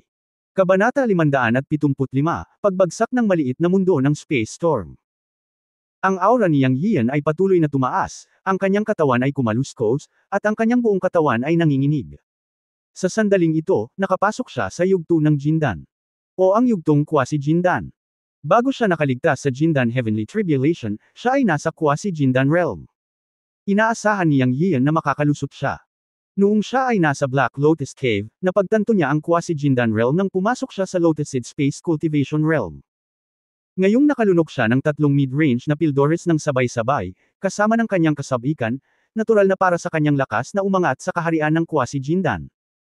Sa wakas, tumayo siya sa parehong panimulang linya kasama ang mga lumang halimaw na ito sa Ancient Martial Arts Void Realm. Ngunit walang duda na si Yang Yian, isang cultivator, ay talagang mas malakas kaysa sa mga matandang halimaw na ito sa parehong antas. Sa sandaling ito, sa mga mata ni Chen Tianhai at ng iba pa, ang tagumpay ni Yang Yian ay isang malaking pagbabago para sa kanila, dahil magkakaroon ng isa pang Void Realm ang Thunder Party. Kaya't si Chen Tianhai at ang iba pa ay naging balisa, handang samantalahin ang kapangyarihan ng resulta ng Magic Array ni Zonping, pilitin ang hanay ng mata ni Kuiwai, at nabuksan ang daanan ng bundok at dagat. Ang Magic Array at Magic Soul ni Zonping ay may epekto sa lahat, na nagpaparamdam sa matandang si Jiaxian at sa kanyang mga tauhan na napipigilan kapag nakikipaglaban. Sa isang banda, kailangan nilang tansyahin ang kanilang mga kalaban, at sa kabilang banda, kailangan nilang ipagtanggol laban sa impluensya ng magic energy sa kanilang isipan. Naisip din ito ni Chen Tianhai at agad na ibinuka ang kanyang bibig para atakihin ang ilang tao. Alam nilang lahat na ang tagumpay ni Yang Yiyo ay nangangahulugan ng malaking variable. Sa orihinal, ang mga master ng magkabilang panig ay pantay-pantay, at sila ay nalulumbay dahil si Yang Yiyo, ang freak na ito, ay nag-aalaga sa ninuno ng nayo ng miyaw sa isang galaw. Ngayon ay may isang pambihirang tagumpay, ito ay isang malaking pagbabago, isang variable na ikiling ang balanse. Sa isang iglap, pagkatapos magsalita ni Chen Tianhai, si Fang Shuileng ng Divine Sect ay may 9 na talisman sa kanyang kamay. Maging ito man ay ang mahiwagang sandata sa kamay ni Zonping o ang 9 na anteng-anteng sa kamay ni Fang Shuileng ngayon, umasa sila sa mga ito upang piliting buksan ang daanan ng bundok at dagat sa pagkakataong ito. Masasabing malaki ang ginastos nila. Isinaaktibo ni Fang Shuileng ang anteng-anteng sa kanyang kamay, biglang pinasabog ang lahat ng 9 na anteng-anteng, at inihagis ang mga ito sa gitna ng hanay. 9-Day Thunder Talisman Formation, umungal si Fang Shuileng na may mabangis na mukha. Ang 9 na anteng-anteng sa kanyang kamay ay lampas sa mga anteng-anteng na ginawa ng mga makapangyarihan sa virtual na kaharian. Upang makuha ang 9 na anteng-anteng na ito, ang kanyang Shenzong ay nawala ng higit sa 10 likas na disipulo, na nakuha rin mula sa lihim na lupain ng Panglay. Ang 9 na anteng-anteng ay isang hanay ng mga porma sayon. Ang 9-Day Thunder Talisman Formation, walang makakalaban dito, sapat na para pasabugan ang mata ng formation at buksan ang daanan ng bundok at dagat. Sa sandaling pinasabog ang 9 na anteng-anteng, isang malakas at nakasusuklam na hininga ang ibinuga, na winasak ang mundo. Si Chen Tianhai, ang ninuno ni Qing Cheng, Zonping, at ang ninuno ng Secret Sect ay naglalayon din sa gitna ng formation at naglunsad ng sarili nilang malalakas na pag-atake. Ang mga mukha ng matandang si Jiaxian at iba pa ay naging berde sa isang iglap. Sa pagharap sa siyam na anteng-anteng na agad na pinasabog ni Fang Shuilang, wala silang pagpipilian kundi panoorin. Alam ng lahat na hindi nila ito mapipigilan. Sa katunayan, ang siyam na anteng-anteng ay napakalakas at walang makakapigil dito. Sa tunggalian sa pagitan ng mga masters, ang lahat ay maaaring makumplito sa isang iglap. Mabilis na kumilos si Chen Tianhai at ang iba pa. Kahit si Yang Yiu ay nakamasid lang. Ngunit ang kanyang mga mata ay duguan. Dahil si Daoer ay nasa gitna pa rin ng formation, kapag ang siyam na spell ni Fang Shuilang ay sumabog, ang buhay ni Daoer ay nasa panganib. Boom boom boom. Crack crack. Sa wakas ay sumabog ang siyam na spell. Ang buong Lotus platform ay napuno ng kulog at kidlat. Mabilis na umatras ang lahat. Daoer, napaungol si Yang Yiu sa takot. Wala siyang pakialam sa lakas ng kulog at kidlat, at humakbang pasulong at dumiretso sa Fang Shuilang. Sa walang hanggan na pumatay na hangarin, inatake niya si Fang Shuilang gamit ang kamay na namimili ng bituin. Hindi inaasahan ni Fang Shuilang na ang 50 kulog at kidlat na kapangyarihan ni Yang Yiu ay magiging silver grab sa kanya. Ngayon lang, nakita niya kung gaano nakakatakot ang 3-strike hand grab ni Yang Yiu, at napunit nito ang Zonping Magic Formation. Kaya't nang mahawakan siya ni Yang Yiu, hindi siya nang ahas na harapin siya at mabilis na umatras. Kasabay nito, ang buong Lotus platform ay nagkakagulo. Nanginginig na ang Lotus platform matapos hampasin ng 3 beses ni Yang Yian. Ngayon, sa pagsabog ng siyam na anteng-anteng ng kulog ni Fang Shuilang at ang buong lakas na pag-atake ni Chen Tianhai at ng iba pa, para itong isang malaking lindol sa Lotus platform. Napailing ang lahat at hindi na makatayo. Namumula ang mga mata ni Yang Yian at hinabol niya si Fang Shuilang. Sa isip niya, malabong makaligtas si Daoer sa pag-atake ng siyam na Thunder Talismans ni Fang Shuilang at Chen Tianhai. Siya ay nahaharap sa isang malaking pagsabog ng enerhiya at hindi maka-charge sa gitna ng formation upang iligtas si Daoer. Ngayon ay nagsimula na talaga siyang pumatay ng mga tao na walang hangganang layunin ng pagpatay. Matapos ang tagumpay sa lakas, ang antas ng paglilinang ni Yang Yian ay umabot sa isa pang antas. Ang malakas na momentum na hatid ng breakthrough sa quasi-golden elixir realm ay nag-alis ng demonyong enerhiya na dating nag-drill sa kanyang katawan. Kay Fang Shuilang, manhid ang anit. Nalaman niyang hindi niya maiiwasan ang pag-agaw ni Yang Yian. Agad siyang nagpasya at hinimok ang tunay na lakas ng kanyang buong katawan na umungol at kuyom ang kanyang kamao upang salubungin ang pag-atake ni Yang Yian. Bang! Sigaw ni Fang Shuilang. Minaliit niya ang lakas ni Yang Yiu. Nang tumama ang kamao niya sa kamay ni Yang Yiu, bigla siyang hinawakan ng mahigpit. Sa malaking pagsabog ng kapangyarihan, ang kanyang kaliwang braso ay pinunit ni Yang Yiu, at siya ay napasigaw.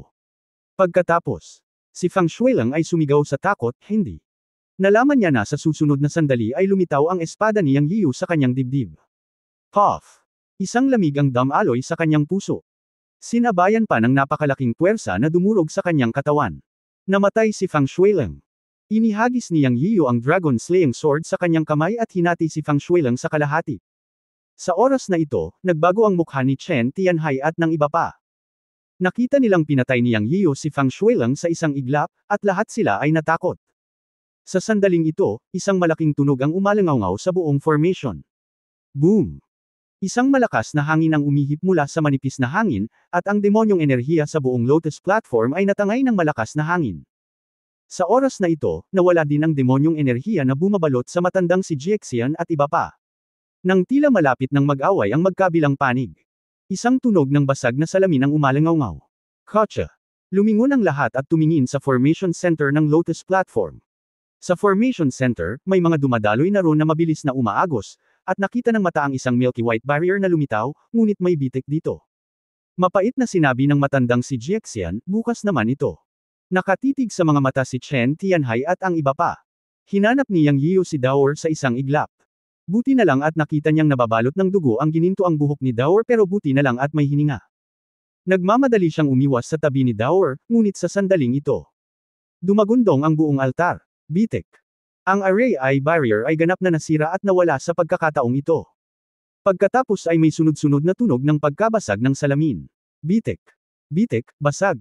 Ang buong Lotus platform ay yumanig, at ang katawan ni Yang Yiu ay tumagilid at halos manginig at kailangang huminto.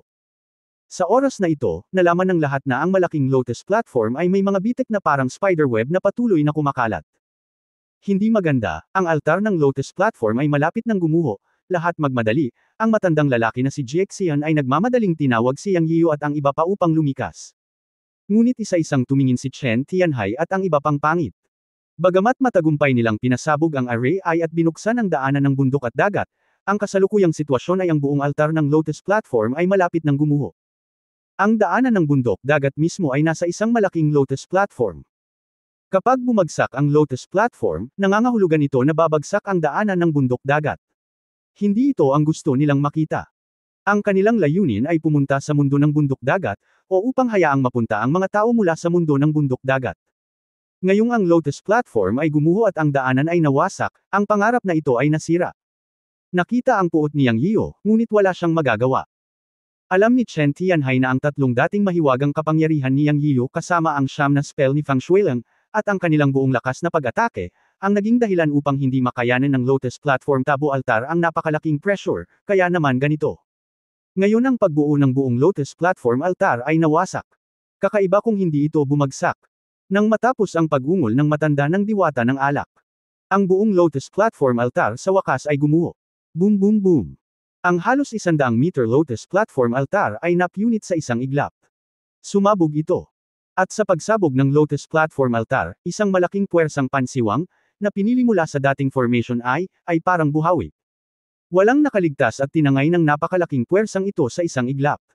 Ang katawan ni Yang Yian ay lumipad ng hindi sinasadya. Ilang metro lang ang layo niya sa Daor. Gusto niyang mahuli si Daor, ngunit sa oras na ito, tinangay din si Daor at diretsyong nawala sa bagyo. Sa kalagitnaan ng hangin, nakita ni Yang Yian na pumutok ang Lotus Platform, at isang malaking puwersang napunit ang nagmula sa Lotus Platform. Ang kaalaman sa paglilinang sa kanyang isip ay nagsabi sa kanya na ito ang kapangyarihan ng espasyo. Isipin mo, ang channel ng bundok at dagat ay isang space transmission array, at hindi nakakagulat na mayroong space force. Ngunit ang ikinagulat ni Yang Yian ay ngayon ay gumuho ang kanal ng bundok at dagat, ang puwersa ng kalawakan na lumitaw ay hindi matatag, kaya nabuo nito ang puwersa ng bagyo sa kalawakan. Sa kanyang mga mata, lahat ay natangay sa bagyo ng kalawakan, hindi direktang tumataas, ngunit umiikot pababa. Sa sandaling ito, ang hangin at mga ulap ng langit at lupa sa buong lihim na lugar ay nagbabago ng kulay, at hindi mabilang na mga bagyo sa kalawakan ang tumaas. Ito ay orihinal na pagkawala. Malamang na ang Lotus Platform Altar ang sentro ng maliit na mundo. Ngayong gumuho na ang altar ng Lotus Platform, babagsak ang buong mundo ng pagkawala, at may mga bagyo sa kalawakan sa lahat ng dako. Sa isang tiyak na sandali, nang lumulubog ang katawan ni Yang Yian, bigla niyang nakita ang mga figure ng kanyang pangalawang apprentice na si Wang Zongren at Kier mula sa gilid ng kanyang mata. Nasa ilalim talaga sila ng Lotus Platform. Hindi niya alam kung ano ang nangyayari. Nais ni Yang Yian na makausap si Kier at ang kanyang pangalawang apprentice at may itanong sa kanila. Ngunit pagkatapos ang kanyang kamalayan ay nahulog sa kadiliman. Kabanata 576 na Kapitan Amitofo, ikaw ba yan? Nang muling magising si Yang Yian, natagpuan niya ang kanyang sarili na nakahiga sa isang batis ng bundok na nababalot ng putik. Umupo siya at tumingin sa paligid. Ang mga bundok ay berde at ang tubig ay malinaw, at walang mga ulap sa kalangitan. Huminga siya ng malalim at bumukas ang lahat ng butas ng kanyang katawan, at nakaramdam siya ng ginhawa sa buong katawan. Ang espiritual na enerhiya sa pagitan ng langit at lupa ay napakayaman, walang bahid ng mga dumi. Bigla siyang nanginag, at isang masamang ideya ang pumasok sa isip niya. Bigla niyang naisip na ang lugar na ito ay hindi na dapat maging lupa. Ang pagkakaiba sa kapaligiran ay napakalinaw. Walang ganoong kalidad ng hangin saan man sa mundo na maaaring huminga ng malalim at huminga ng malalim ang mga tao. Meron. Walang ganoong dalisay at mayamang espiritual na enerhiya ng langit at lupa. Kung ang espiritual na enerhiya ng langit at lupa sa lupa ay isang malabo na pool, kung gayon ang espiritual na enerhiya ng langit at lupa dito ay isang malinaw at malinaw na batis, puno ng sigla. Naalala niya ang huling eksena ng Space Storm sa Lotus Altar sa Changbai Secret Land, nang ang lahat ng nasa altar ay natangay sa Space Storm. Sa huling sandali, nakita rin niya ang kanyang pangalawang apprentice na sina Wang Zongren at Kier. Ang dalawa sa kanila ay lumabas mula sa bagyo sa kalawakan pagkatapos ng pagbagsak ng Lotus Altar. Ipinaalala nito kay Yang Yian na ang pangalawang apprentice na si Wang Zongren ay ibinagsak ni Miao Long ng Miao Village sa bangin, at pagkatapos ay pumunta si Kier upang iligtas si Wang Zongren. Nang maglaon, tumalon din siya sa bangin upang iligtas ang kanyang dalawang apprentice na sina Du Guhui at Wu Jian, ngunit sa ilalim ng bangin, hindi niya nakita ang pangalawang apprentice at si Kier. Sa ilalim ng kalaliman, kulog at kidlat lang ang nabubuo. Ayon kay Master Yun Shangxi, ito ay isang sinaunang porma sayo noong panahong iyon. Ang talampas ay orihinal na isinama sa Changbai Mountain, at mayroong daan-daang chain formation sa Changbai Secret Land. Sa oras na iyon, hindi natagpuan ang pangalawang apprentice at si Kier. Ayon sa hinuha ni Master, pumasok sila sa sleeping formation. Ngayon ay tila na teleport ang dalawa sa Changbai Secret Land, ngunit dahil sa pagbagsak ng Lotus Altar, sa wakas ay lumitaw sila sa Space Storm. Sa ganitong paraan, hindi ba ibig sabihin na malaki ang posibilidad na ang pangalawang apprentice at si Kier ay tumama sa lahat ng nasa Lotus Altar at nakapasok dito? Kaya saan ang lugar na ito? Walang duda na ito ay ang mundo ng bundok at dagat. Kahit na si Daor ay maaaring umiiral.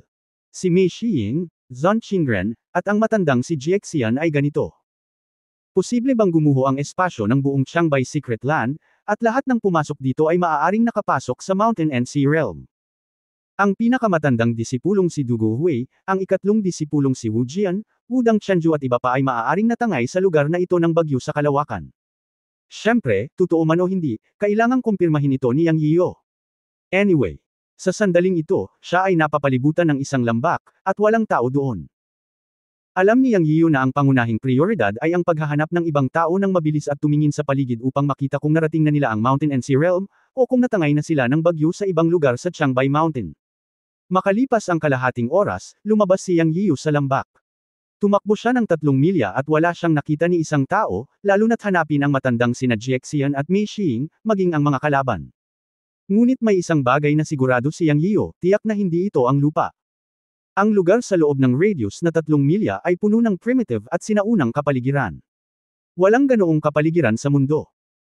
Ang dahilan kung bakit natitiyak ni Yang Yiyan na hindi ito ang Earth ay dahil nakadiscover siya ng mga halimaw na hindi pa niya nakikita, malalaking halimaw na hindi niya matukoy ang pangalan, at mga hayop na hindi man lang nakakita ng anumang bakas sa mundo ng hayop.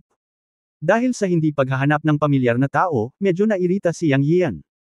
Pagkatapos niyang maglakad palabas ng lambak, nakakita siya ng walang katapusang kapatagan. Malungkot ang paligid, at hindi niya alam kung nasaan siya, kaya pumili na lang siya ng direksyon at iginalaw ang kanyang mga paa para magsimulang maglakad sa tuwid na linya. Matapos tumakbo ng isang oras, biglang nakita ni Yang Yiyan ang isang lungsod na lumitaw. Ito ay isang napakagandang lungsod na makikita mula sa malayo. Para itong leon na tahimik na nakahiga sa lupa. Nang makita niya ang sinaunang lungsod na ito, nakaramdam ng bigat si Yang Yiyan sa halip na magulat. Ang mga sinaunang lungsod ay matatagpuan lamang sa mga lungsod ng pelikula at telebisyon sa Earth, ngunit walang ganoong kalaking lungsod, pabayaan ang pag-upo sa ganoong lugar. Ang kalsada sa ilalim ng kanyang mga paa ay hindi isang semento na kalsada, ngunit isang malaking bluestone slab. Ang lahat ng mga palatandaan ay nagpapahiwatig na ito ay wala na sa Earth. Hindi pa ako handa. Umiyak si Yang Yiyan sa kanyang puso. Ang pagiging hindi handa at pagiging totoo ay dalawang ganap na magkaibang bagay. Ngayon lang niya ito magagawa. Kung sigurado siyang ito ang Mountain and Sea Realm, matatanggap na lang niya ang kanyang kapalaran. Pagdating sa party affairs, magpapakatatag muna siya at aalamin ang sitwasyon, saka hahanapin sina Daor at Mei Xiying. Pagkatapos ay gusto ni Yang Yiyo na bumalik sa Earth. Marami pa siyang gagawin. Siya, hindi maaaring lumitaw sa Mountain at Sea Realm. Darating siya sa Mountain and Sea Realm, ngunit hindi ngayon. At least kailangan niyang ayusin ang pamilya niya. Hindi pa siya nag-aasawa para matupad ang hiling ng kanyang lola, at hindi niya dinala ang kanyang lola at kapatid na babae sa Western Desert para magbigay-pugay sa kanyang mga magulang. College pa ang ate niya, at may 3 siyang apprentice, etc. Maraming bagay na hindi pa niya nagagawa.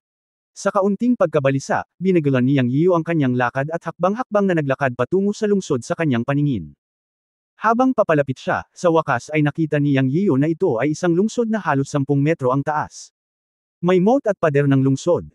Ang pader ng lungsod ay umaabot sa malayo at hindi makita sa dulo, na nagpapahiwatig na ang lungsod na ito ay napakalaki. Nakita rin niya ang mga sundalong nakasuot ng baluti na nagbabantay sa tarangkahan ng lungsod.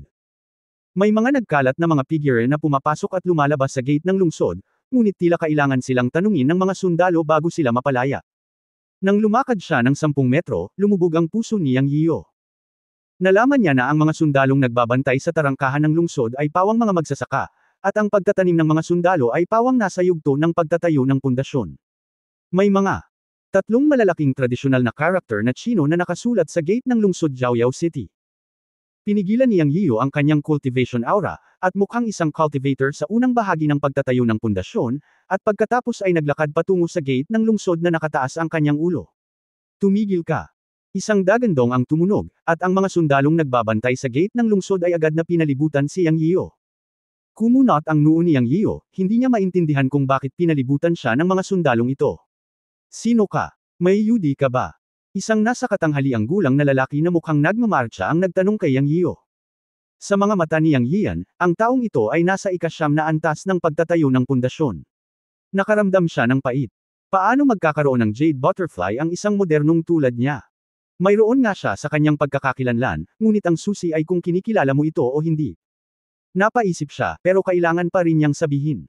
Tumingin siya sa nasa katanghaliang gulang na general at sinabing, "General, taga-ibang lugar ako.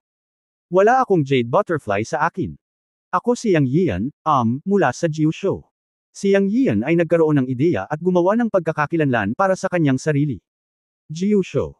Walang lugar na tinatawag na Jiusho sa buong teritoryo ng Dashan. Galing ka ba sa ibang bansa? Tanong ng general. Sa ibang bansa. Natigilan sandali si Yang Yian, pagkatapos ay tumango at sinabing, oo, galing ako sa ibang bansa, napakalayo. Anyway, gumagawa siya, kaya sinunod na lang niya ang sinabi ng general. Ngunit pagkatapos ay nalito si Yang Yian. Kung gayon isa kang especially ibaba mo siya, biglang nagbago ang mukha ng general at umungal. Sa isang iglap, ilang armas ang nakasabit sa leeg ni Yang Yian. Ito. Hindi ako nagkamali. Napatulala si Yang Yian. Tumigil ka na sa pagsasalita ng kalokohan. Isa kang banyagang especially dahil kakaiba ang pananamit mo.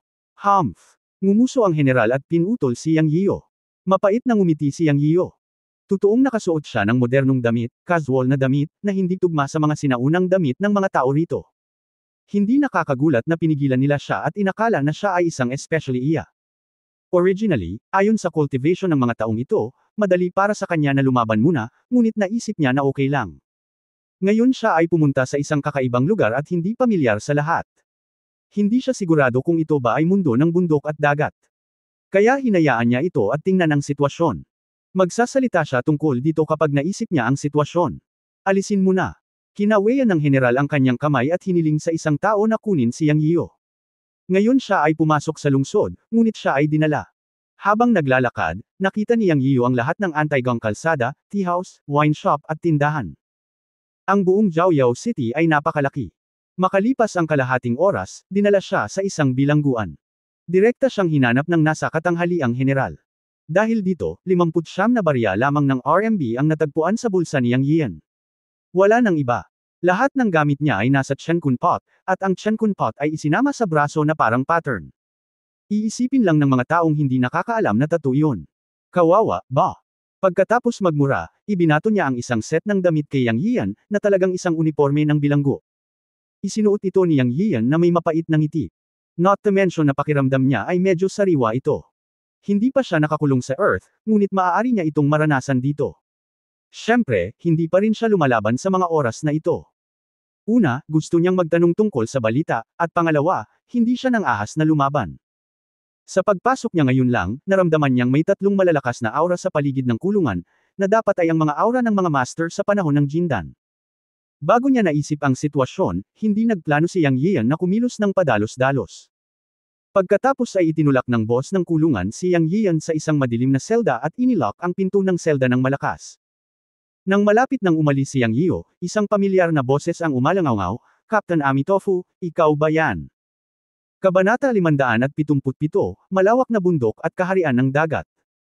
At tumingin si Yang Yian. Hindi ba ang monghe na si Leffen ang nagsasalita? Mula sa tono ng monghe. Parang umiiyak siya. Ako ito. Habang nagsasalita siya, lumapit siya. Kung hindi pamilyar ang boses, hindi makikilala ni Yang Yian si Leffen bilang monghe. Mukha siyang baboy. Munting monghe, ano ang nangyayari sa iyo?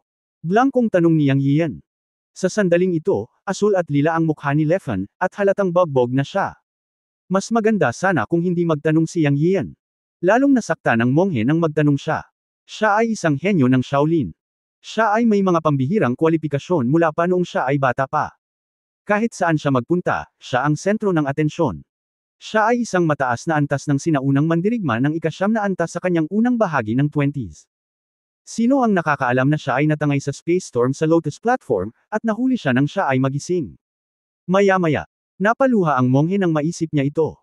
Nang makitang sa wakas ay nakilala ni Yang Yian ang isang kamag-anak, na mula ang kanyang mga mata. Captain, gusto kong bumalik sa secular na buhay. Masyado silang nambubuli, woo. Sa wakas ay sumiklab ang hinaing ng munting monghe, at nagsimula siyang umiyak at sinabi kay Yang Yiyo ang kanyang karanasan. Lumalabas na sa kwento ng munting monghe, pagkatapos siyang tanggayan ng bagyo sa kalawakan, nagising siya at natagpuan ang sarili sa paligid ng Jiaoyao City, at pagkatapos ay diretso siyang nahuli ng mga nagpapatrulyang sundalo. Ang munting monghe ay binugbog at itinapon sa bilangguan bago niya naunawaan ang sitwasyon at lumaban. Ayon sa kwento ng munting monghe, wala siyang nakilalang iba. 9 na araw na siyang nakakulong dito.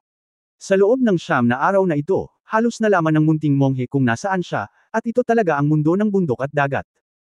Pagkatapos magsalita ng munting monghe, tumingin sa kanya si Yang Yiyo at inaliw siya, huwag kang umiyak, palagi kang steady, at umiiyak ka sa maliit na pag-urong na ito at nagpapatawa sa mga tao.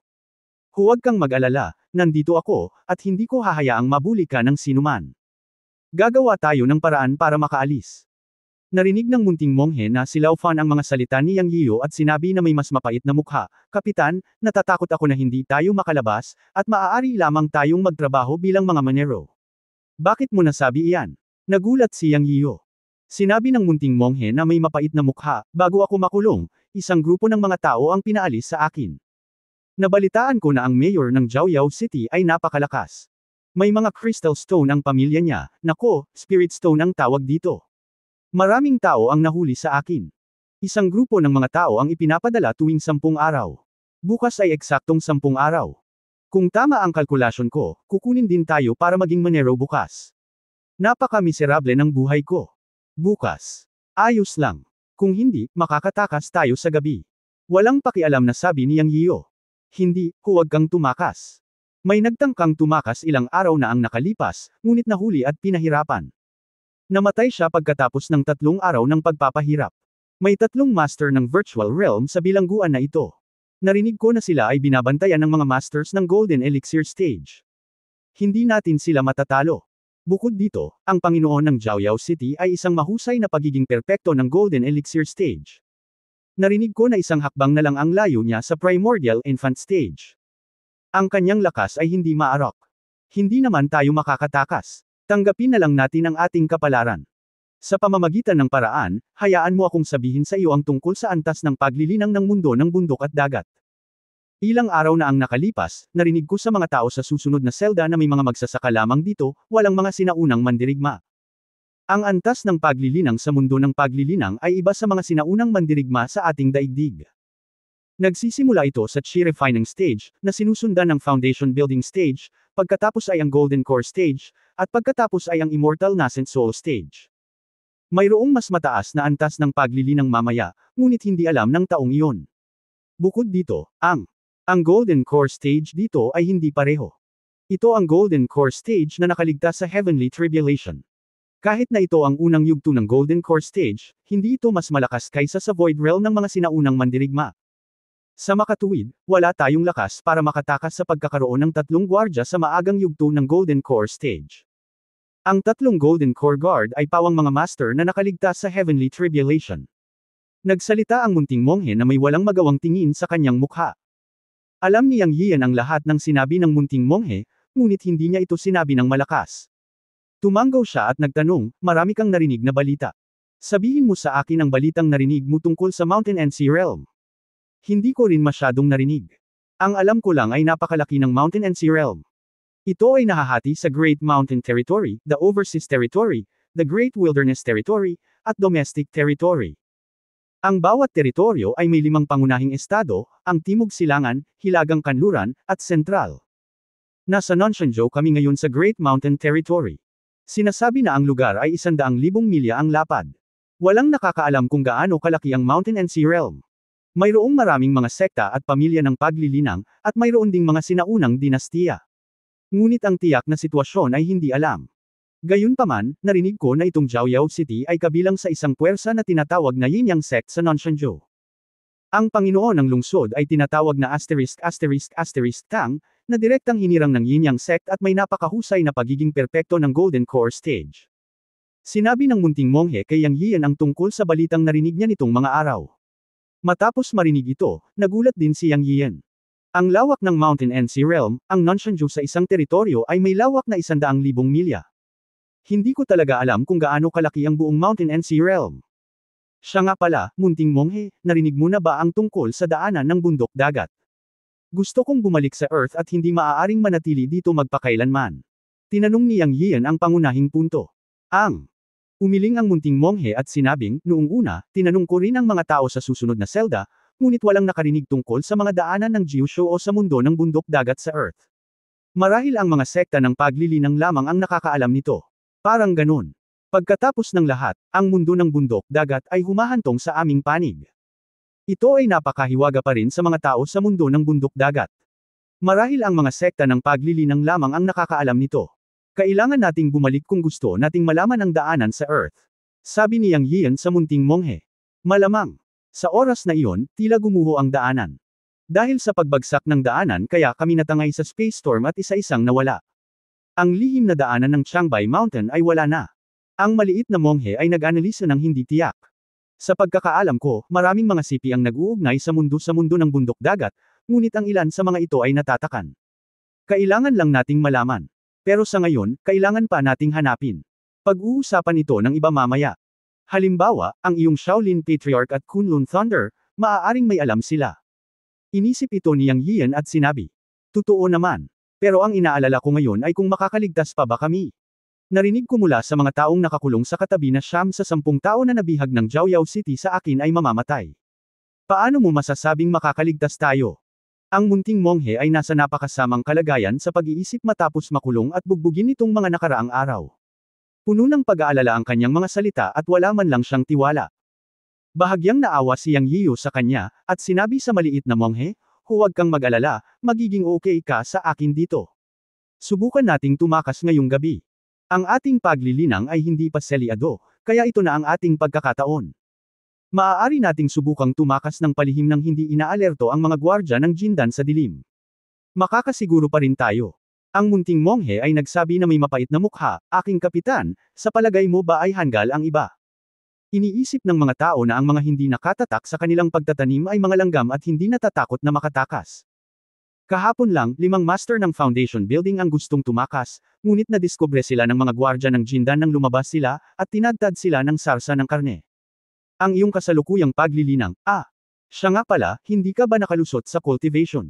Bakit parang mas mahina ka sa akin ngayon? Tumingin ang munting monghe kay Yang Yiu at nagtanong.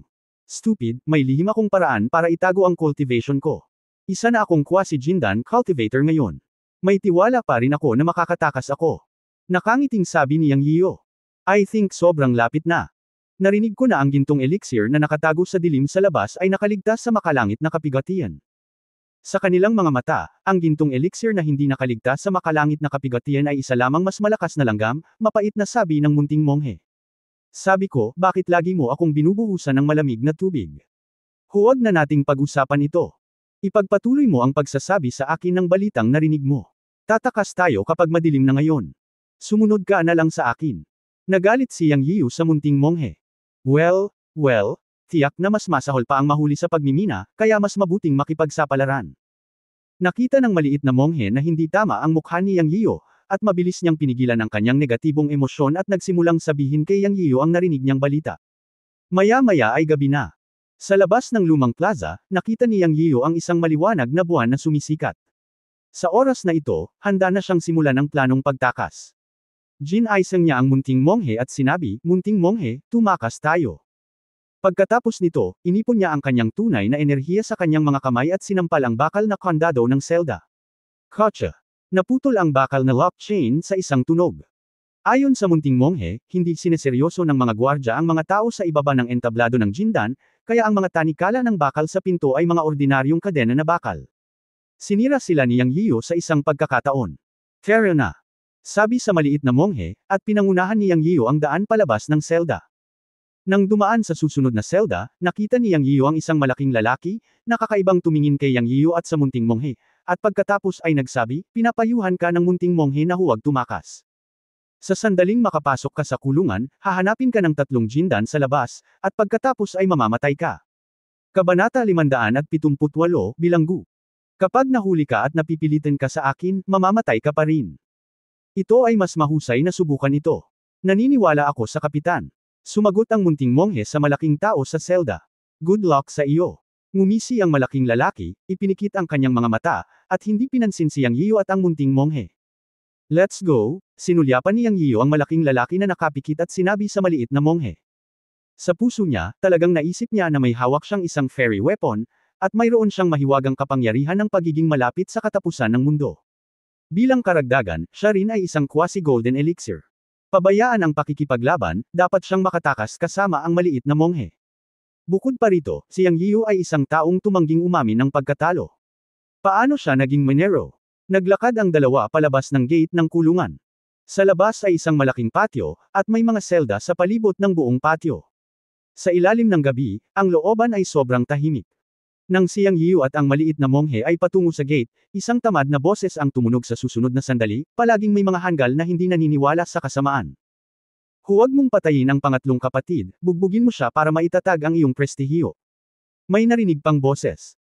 Bagamat ang una ay tamad at ang huli ay malamig, pagkatapos ng mga salita ay bumagsak, dalawang figure ang lumabas sa kadiliman, isa sa kaliwa at isa sa kanan, na hamarang kay Yang Yiyo at sa munting monghe. Nagbago ang mukha ni Yang Yiyo. Katulad ng sinabi ng malaking tao sa selda. Siya ay natuklasan kaagad sa kanyang paglabas. Gayunpaman, ang pagiging natuklasan ay nasa loob din ng inaasahan ni Yang Yiyo. Pagkatapos ng lahat, bilang isang magsasaka, siya ay may espiritual na kamalayan, at siya ay matutuklasan kung siya ay gagawa ng kaunting paggalaw. Sa tingin ko ang espiritual na kamalayan ng kabilang partido ay palaging nababalot sa bilangguan. Sa pagsasalita tungkol sa espiritual na kamalayan, ang sariling espiritual na kamalayan ni Yang Yiyo ay maaari na ngayong umabot sa 3,000 metro ang layo. Sinubukan niya ito sa lambak pagkagising, ngunit mula nang dumating siya sa bilangguan, hindi niya kailanman ginamit ang kanyang espiritual na kamalayan, dahil lamang sa takot na maalarma ang mga amo na nagbabantay sa bilangguan. Sa hindi inaasahan, siya ay natuklasan pagkatapos ng lahat. Ang punto ay habang ang dalawang tao sa field ay naglalakad ng hakbang-hakbang, ang presyon ay tumaas ng husto. Nalaman ni Yang Yiyo na para itong dalawang bundok na direktang dumidiin sa kanya. Puff! Ang munting monghe sa tabi niya ay direktang nag-spray ng isang subo ng dugo sa ilalim ng malaking presyon ng kabilang partido, at ang kanyang katawan ay nanginginig na may napipigang pag-ungol. Nang makita ito, humakbang si Yang Yiyan upang harangan ang munting monghe, at ginamit ang kanyang panloob na kakayahan upang labanan ang malaking pressure mula sa dalawa. Sa sandaling ito, si Yang Yiyan ay nakaramdam ng lamig sa kanyang puso. Nararamdaman niya na ang dalawang lalaki ay nasa maagang yugto ng paglilinang ng Jindan, ngunit ang presyon mula sa langit at lupa na kanilang pinakilos ay parang bundok at dagat. Ito ay higit pa, kaysa 10 beses na mas malakas kaysa sa mga sinaunang mandirigma sa virtual realm. Ito ba ang lakas ng isang magsasaka na nakaligtas sa makalangit na kapigatian ng Jindan? Napabuntong hininga si Yang Yiyan sa kanyang puso. Alam niyang hindi maganda ang katapusan ng gabing ito. Dalawang gwardya lang ng Jindan ang lumitaw, at may isa pang hindi nagpakita. Kung ang tatlong Panginoon ng Jindan ay isasama, siya at ang munting monghe ay magkakaroon lamang ng isang paraan upang mamatay. Labanan ng Desperadong. Sabi ni Yang Yiyan sa kanyang sarili, pakiramdam na walang lakas. Kung siya ay isang master o hindi ay maaaring hatulan mula sa kanyang hininga at presyon. Kalaban pala niya kung talagang lalaban siya. Ngayon ay mayroon lamang isang paraan upang subukan, gamitin ang malapit sa mundo, na kasanayan upang ilabas ang maliit na monghe at tumakas. Sa pag-iisip nito, hinawakan ni Yang Yiyan ang palso ng maliit na monghe, pinaandar ang kasanayang, malapit sa mundo, iginalaw ang kanyang mga paa, at nagmamadaling tinungo ang gate. Humph, naghahanap ka ng kamatayan. Isang malamig na ungol ang parang kulog. Ang boses na ito ay nanggaling sa direksyon ng gate. Hinawakan ni Yang Yiyan ang munting monghe at dirdiretsyong tumakbo mula sa gitna ng dalawang tao kanina, ngunit ang boses na ito ay direktang tumunog mula sa direksyon ng gate. Alam niyang sumulpot na ang pangatlong gwardya ng Jindan. Ang ikinagulat ni Yang Yiyan ay nakasabay ng malamig na ungol, isang malaking kapangyarihan ang lumitaw mula sa manipis na hangin sa kanyang harapan, at kinuha niya ang maliit na monghe at diretsyong isinakay ito. Puff! Sa pagkakataong ito ay hindi na niya napigilan ang pag-ikot ng dugo sa kanyang katawan, at iluwa ang isang subo ng dugo. Ang buong katawan ay parang tinusok ng hedgehog, at masakit ito sa lahat ng dako, at diretsyo siyang bumagsak sa lupa. Sa sandaling lumapag siya, nakita ni Yang Yiyan ang isang malaking palad na napuno ng totoong enerhiya. Alam niyang direktang kumilos ang pangatlong Jindan. Naramdaman ang sakit at malakas na hininga sa buong katawan niya, muling nanlamig ang puso ni Yang Yiyan. Ito ay ang paglilinang ng gitnang yugto ng Jindan, pakiramdam na ang taong ito na kumilos ay mas malakas kaysa sa naunang dalawa. Matapos bumagsak sa lupa, bago pa siya makapag-react, naramdaman ni Yang Yiyan ang isang malaking puwersa na nagmumula sa kanyang katawan. Ah! Ang matinding pananakit ay dulot ng isang panlabas na puwersa na sumalakay sa kanyang katawan, na naging dahilan upang mapasigaw si Yang Yian. Pagkatapos ay ang sigaw ng munting monghe na si Lao Fan, na mas masahol pa sa kanya. Pagkatapos ay namutla ang mukha ni Yang Yian, at nalaman niyang ang kanyang buong katawan ay pilit na tinatakan ng puwersang ito. Ang tunay na enerhiya ay hindi maaaring umikot sa lahat. Siya at ang munting monghe ay hindi nagkita, at sila ay natambo ng isang palad, at ang kanilang paglilinang ay natakpan kaagad. Dahil dito ay nakaramdam ng takot si Yang Yian sa kanyang puso, at minamaliit niya ang mga nagsasaka ng mundo ng bundok at dagat. Ang munting monghe ay direktang nahimete, at siya mismo ay nasa hindi matiis na sakit sa buong katawan at hindi makagalaw. Sa oras na ito, nakita ni Yang Yian ang isang nasa katanghaliang gulang na lalaki na naka-brocade na robe sa kanyang harapan, na may peklat na halos 1 pulgada ang haba sa kaliwang bahagi ng kanyang mukha. Ang taong ito ay mukhang mga 40 taong gulang, ngunit alam ni Yang Yian na hindi dapat husgahan ang isang tao sa kanyang hitsura. Marahil ang taong ito ay nagsanay sa loob ng 100 taon at walang kamatayan. Ang peklat sa mukha niya ay mas lalo siyang naging masama. Anyway, sa mata ni Yang Yian, hindi siya mabuting tao. Sa sandaling ito, si Yang Yian ay nakaramdam ng lamig sa kanyang puso at nagsabi, papatayin ba siya pagkarating lamang sa Mountain and Sea Realm? Matapos ang pag-iisip tungkol dito sa kanyang puso, naramdaman niyang imposible iyon. Kung gusto ng kabilang partido na patayin siya at ang munting monghe, ngayon lang niya ginawa sa halip na aisil ang kanyang cultivation. Oo nga, sa oras na ito, lumapit ang 2 pang tao, at sinabi ng isa sa kanila, Kuya, bakit hindi mo na lang sila patayin? Bakit napakaraming tinatakan ang kanilang paglilinang? 2 lang silang langgam.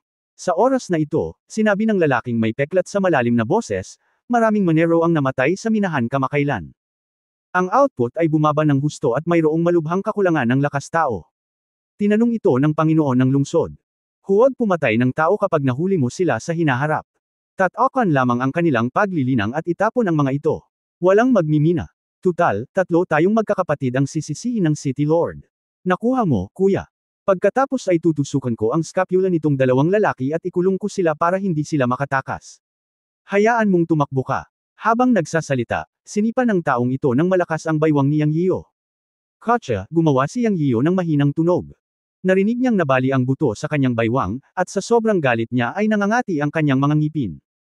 Kinusot niya ang kanyang mga mata at nakita niya ang taong sumipa sa kanya. Hindi niya makita ng malinaw ang mukha dahil nakaharap siya sa liwanag ng buwan, ngunit nakita niyang ang taong ito ay may mahabang buhok na puno ng maliliit na tirentas, at itinala niya ito sa kanyang puso. Third kuya, gamitin mo yang utak mo. Ang antas ng paglilinang ng panganay na kapatid ay ang gitnang yugto ng Golden Core. Isang hakbang ang layo mula sa huling yugto ng Golden Core. Alam ng lahat na ang ating panganay na kapatid ang pinakamagaling sa mundo sa sining ng pagkakulong at pagtatatak. Kung ang taong tinatakan mismo ng panganay na kapatid ay walang cultivation level ng nascent soul, huwag isipin ang pag-unlock nito. Kailangan mo bang magdagdag ng mga kadena? Tsaka nahuli namin siya sa akin. Kung talagang ikinakandado mo ang kanilang scapula at dagdagan ng mga kadena, paano sila magkakaroon ng lakas para sa akin? Akin ang trabaho naming 3 na magkakapatid. Kung walang production, sisisihin tayo ng City Lord. Kaya tama ang sinabi ng panganay na kapatid. Sa hinaharap, hindi natin maaaring patayin ang mga taong hinuhuli natin. Kung kailangan nating mamatay, kailangan nating mamatay sa minahan. Sa tingin mo ba, kuya? Ang isa naman ay natural na pangalawa sa 3 magkakapatid, na napakadulas. Well, tama ang pangalawang kapatid. Ang ikatlong kapatid na lalaki ay dapat matuto ng higit pa mula sa pangalawang kapatid sa hinaharap at gamitin ang kanyang utak sa lahat ng bagay. Okay, ingatan mo ang 2 batang ito at ipadala sila sa minahan bukas ng umaga. Sabi ni Scarface. Oo, panganay na kapatid. Mabilis na sumagot ang pangalawa at pangatlong magkakapatid. Sa huli, nabigo si Yang Yian at ang munting monghe na makatakas. Sa halip, ang kanilang pagtatanim ay tinatakan, ang kanilang mga buto ay nabali, at sila ay itinapon muli sa selda na parang mga patay na aso at naging mga bilanggo.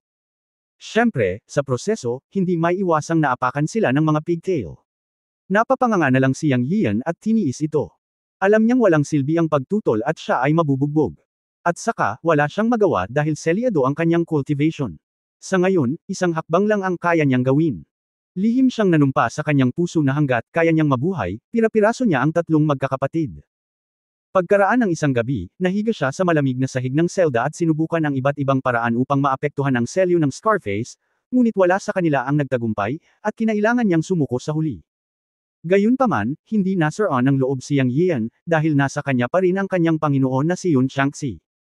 Hanggat nagising ang matanda, makakaahon siya sa gulo. Pansamantala, tanging dasal na lamang niya ang magising ng matanda. Nagising din ang munting monghe, na may mukha na puno ng panghihina ng loob at kakaunting salita. Si Yang Yian ay maaaliw lamang sa kanya na kailangang may paraan para makaahon sa gulo. Kinaumagahan, dinala ni Xiao Bianzi ang kanyang mga tauhan sa selda at inaresto siya at ang monghe. Hindi na kailangang sabihin, inaresto sila dahil sa pagmimina. Pagdating nila sa compound ng bilangguan, nabuksan ang mga pinto ng selda sa lahat ng panig, at mahigit 20 katao ang nagtipon. Ang lahat ng ito ay mga magsasaka na ang paglilinang ay tinatakan. Pagkatapos magbigay ng utos ni Xiao Bianzi, lahat sila ay pinalaya sa compound. Sa labas, nakita ni Yang Yiyo ang ilang karwahe ng halimaw. Kabanata 579, isang salita, pagtitiis. Si Yang Yian at iba pang mga bilanggo ay direktang pinasakay sa karwahe at umalis sa lungsod. Ang taong humawak sa kuta ay si Xiao Bianzi. Narinig ni Yang Yian mula sa isang bilanggo sa tabi niya na ang halimaw sa ilalim ng kanyang pandiya ay isang pulang apoy na leon, isang pambihirang bundok na may lakas ng gintong elixir. Bilang karagdagan kay Xiao Bianzi, isang master sa maagang yugto ng Golden Elixir Period, mayroon ding isang pangkat ng 20 sundalo na sumusunod, na lahat ay mula sa mansyon ng Panginoon ng lungsod. Hindi alam ni Yang Yian at ng kanyang mga tauhan kung saan sila ipapadala. Marami sa kanila ang hindi magkakilala. Nang mag-chat sila sa kalsada, nalaman nilang maraming tao ang talagang nahuli mula sa ibang kontinente, o ilang tao mula sa ibang kontinente ang gumawa ng krimen sa Jiaoyao City at direktang nahuli. Pagkatapos nito, ipapadala sila sa mga minahan sa ilalim ng jurisdiction ng Jiaoyao City para minahan. Sa madaling salita, ang mga taong nahuli ay pawang mga taong walang reputasyon at walang background. Ang Jiaoyao City ay talagang hindi nang ahas na hulihin ang mga taong may totoong katayuan at background sa akin. Kung ihahambing sa 100,000 milyang Nonshenzhou, ang Jiaoyao City ay maaari lamang ituring bilang isang maliit na lungsod. Ang dahilan kung bakit may minahan ang lungsod ng Jiaoyao at nang ahas na kunin ang mga tao para sa akin ay dahil ang Panginoon ng lungsod ng Jiaoyao City, Tang, ay mula sa Yinyang sect, isa sa 3 pangunahing sekta sa Nonshenzhou. Kung tutuusin, malaking puwersa ang mga kultibasyon na sekta sa mundo ng bundok at dagat. Ang karwahe o karwahe ng bilanggo ay napakabilis sa pagtakbo ng kabayong demonyo, ngunit kinailangan ka rin itong lumaban. Mayroong kabuuang 28 mga bilanggo, wala pang 30 katao, na isinakay sa 3 karwahe ng mga bilanggo, na itinuturing na labis na pagdurusa. Karamihan sa kanila ay nasa panahon ng pagtatayo ng pundasyon, at ang kanilang paglilinang ay isa-isang tinatakan. Walang nakaisip na tumakas dahil alam nilang hindi sila makakatakas. Makalipas ang isang araw, sa wakas ay huminto ang karwahe ng bilanggo at nakarating sa destinasyon. Binuksan ng mga sundalong may hawak ng magic weapon ang karwahe ng bilanggo na parang tuyong hayop at pinalayas ang lahat sa karwahe ng bilanggo. Ang mahiwagang sandata ay isang letigo, at ang pagtatanim ng lahat ay selyado. Matapos hampasin, nag-aapoy ang buong katawan sa sakit. Ang lumitaw sa katotohanan ay isang napakalaking bundok, at makikita mo rin ang itinayong kampo, at ang mga pangkat ng mga sundalo ay pabalik-balik na nagpapatrolya. Ilang tao ang dumating upang batiin sila mula sa malayo. General San, lumapit ang isang binatang nakasuot ng sandata at sumaludaw kay Xiao Bianzi. May problema ba sa minahan? Si Xiao Bianzi, na tinawag na General San, ay tumalon mula sa kanyang bundok at nagtanong. Maliban sa pagkamatay ng 3 Monero, maayos ang lahat. Sagot ng batang general. Hayaan mo silang mamatay. Nagbalik kami ng 27 katao sa pagkakataong ito. Kailangan mong pabilisin ang pagmimina. May mga reklamo mula sa City Lord's Mansion kamakailan na ang bilis ng ating pagmimina ay mabagal, sabi ni Xiao Bianzi. Oo, naiintindihan ko. Yumuko ang batang general. Pumunta ka, dalhin mo ang mga bastard na ito at pumunta ka agad sa minahan sa minahan. Matapos marinig ang pag-uusap ng dalawa, naramdaman ni Yang Yiyo ang sobrang lamig sa kanyang puso. Malinaw na napakamura ng buhay ng tao sa mga mata ni Xiao Bianzi. Sa katunayan, ang mga salita ni Xiao Bianzi ng mamatay, mamatay, ay napakawalang halaga, na nagpaputi sa maraming tao. Higit pa rito, sila ay lubak-lubak hanggang dito, hindi bababa sa 500 milya ang layo, at madilim. Pagdating na pagkadating nila, baliw na baliw sila. Kahit na ang mga hayop ay hindi maglaro ng ganito. Pagkaraan ng ilang sandali, umalis si Xiao Bianzi, at kinuha ng batang general si Yang Yiyo at ang kanyang mga tauhan. Tumingin ang batang general kay Yang Yiyo at sa iba pang 27 bilanggo at sinabi, ang pangalan ko ay Jin Bawai, maaari mo akong tawaging General Jin. Ang bundok na nakikita mo ay ang minahan, syempre, ang minahan ng Lingxi. Mayroong 36 na minahan, at maaari mong piliing ipasok ang alinman sa mga ito. Ngunit isa lang ang kailangan ko, kailangan mong hukayin ang lingshi at ibigay ang hindi bababa sa isang lingshi araw-araw, pagkatapos ay maaari mong palitan ito ng pagkain, at ang pagbibigay ng 3 lingshi ay nangangahulugan ng 3 pagkain, at pagkatapos ay maaari kang magpahinga ng kalahating araw. Sa madaling salita, lahat ay maaaring kumain kung maghukay sila ng kahit isang lingshi araw-araw, at magpahinga kung maghukay sila ng 3 lingshi. Kung mas maraming lingshi ang iyong hinuhukay, mas maraming oras ng pahinga at pagkain ang maaari mong kainin, at kabaliktaran, kung maghukay ka ng isang bato sa isang araw, wala kang makakain.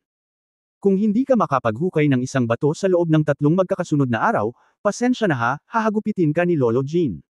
Sa isang salita, patuloy na maghukay. Kung mas maraming espiritual na bato ang iyong hinuhukay, mas magiging mabuti ka. Sasabihin ko ito ng maaga. Kung may sumuway, huwag mong sisihin si Lolo Jean sa kanyang walang awa na letigo. Kung mamatay ka dito, mamamatay ka na parang langgam. Ngayon hilingin ko sa iyo ang swerte at gamulong sa minahan, hahaha.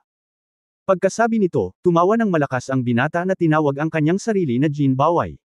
Sinumpa siya ni Yang Yiyo sa kanyang puso bilang isang pervert. Ang taong ito ay nasa tuktok ng pagtatayo ng pundasyon, at ang kanyang paglilinang ay pangalawa lamang sa Xiaobianzi.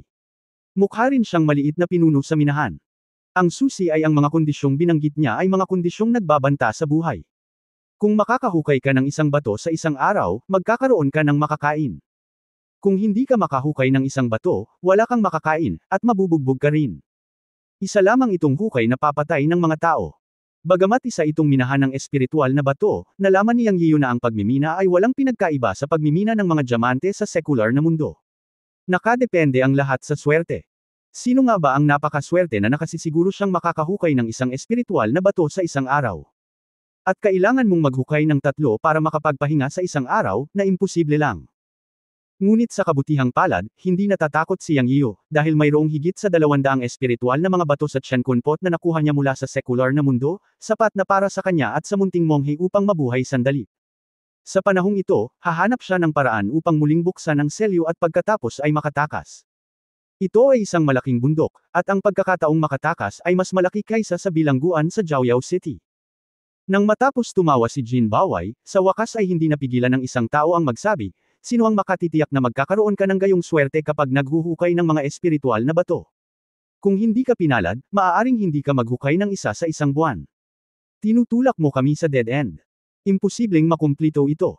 Nang marinig ni Yang Yiyo na magsalita ang taong ito, alam niyang may masamang mangyayari.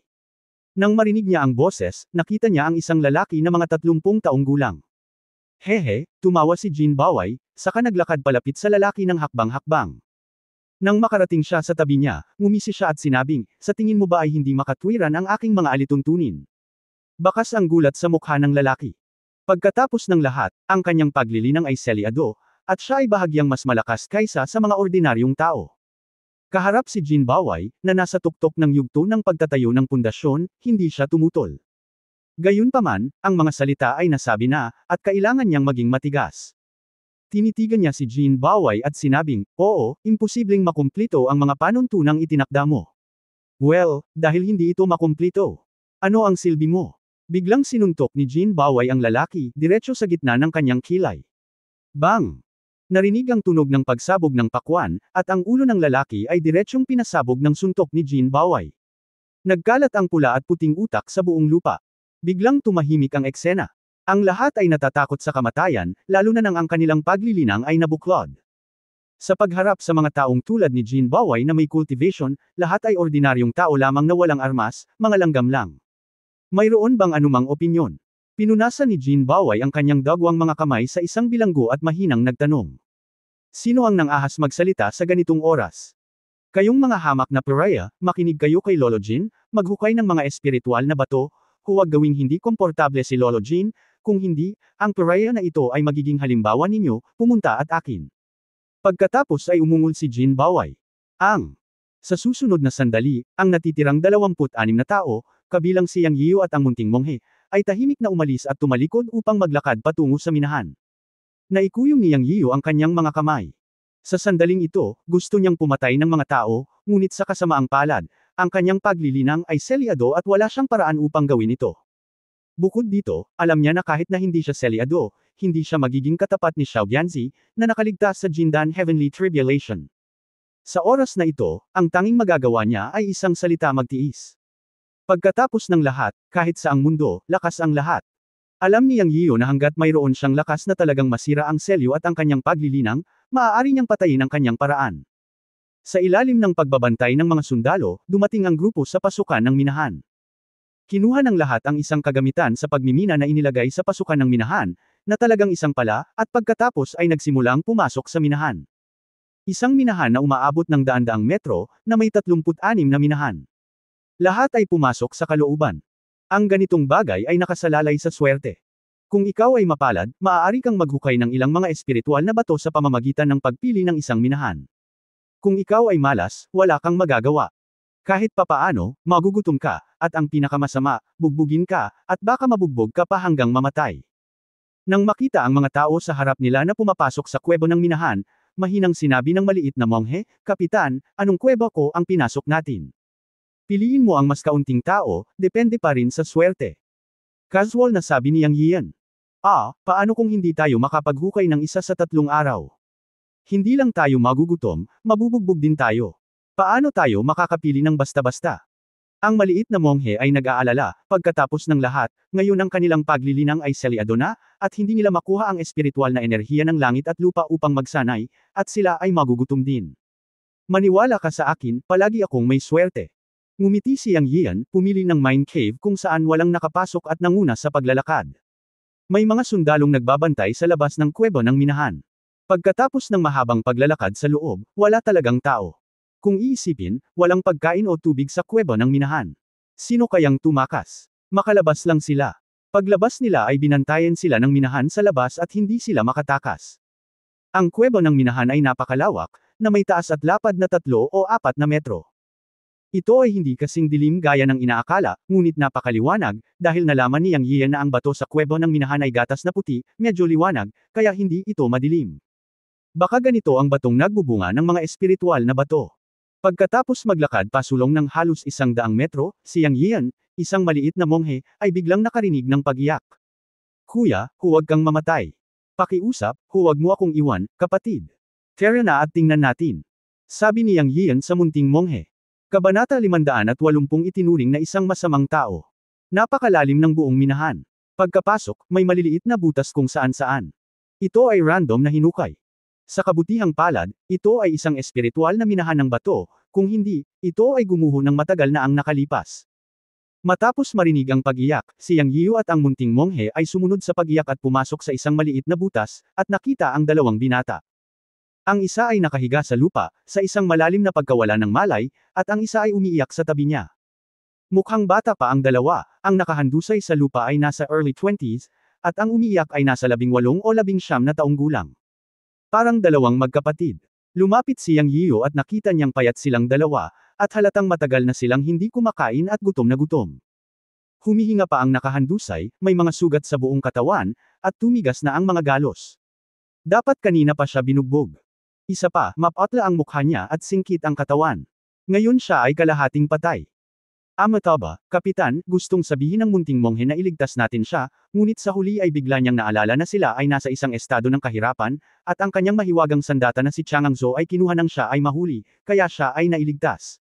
Gayunpaman, naunawaan ni Yang Yian ang ibig sabihin ng munting monghe. Pagkatapos ng lahat, siya ay isang monghe at may habag. Bagamat ang munting monghe ay minsan ay nagsasalita ng walang tono, alam ni Yang Yian na ang munting monghe ay may mabuting puso.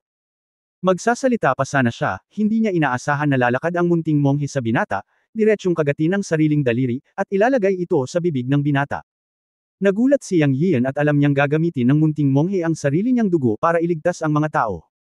Ang pagsasanay na ito ay lubhang mapanganib kapag ang kanyang paglilinang ay nabuklod. Mawawalan siya ng maraming dugo at qi.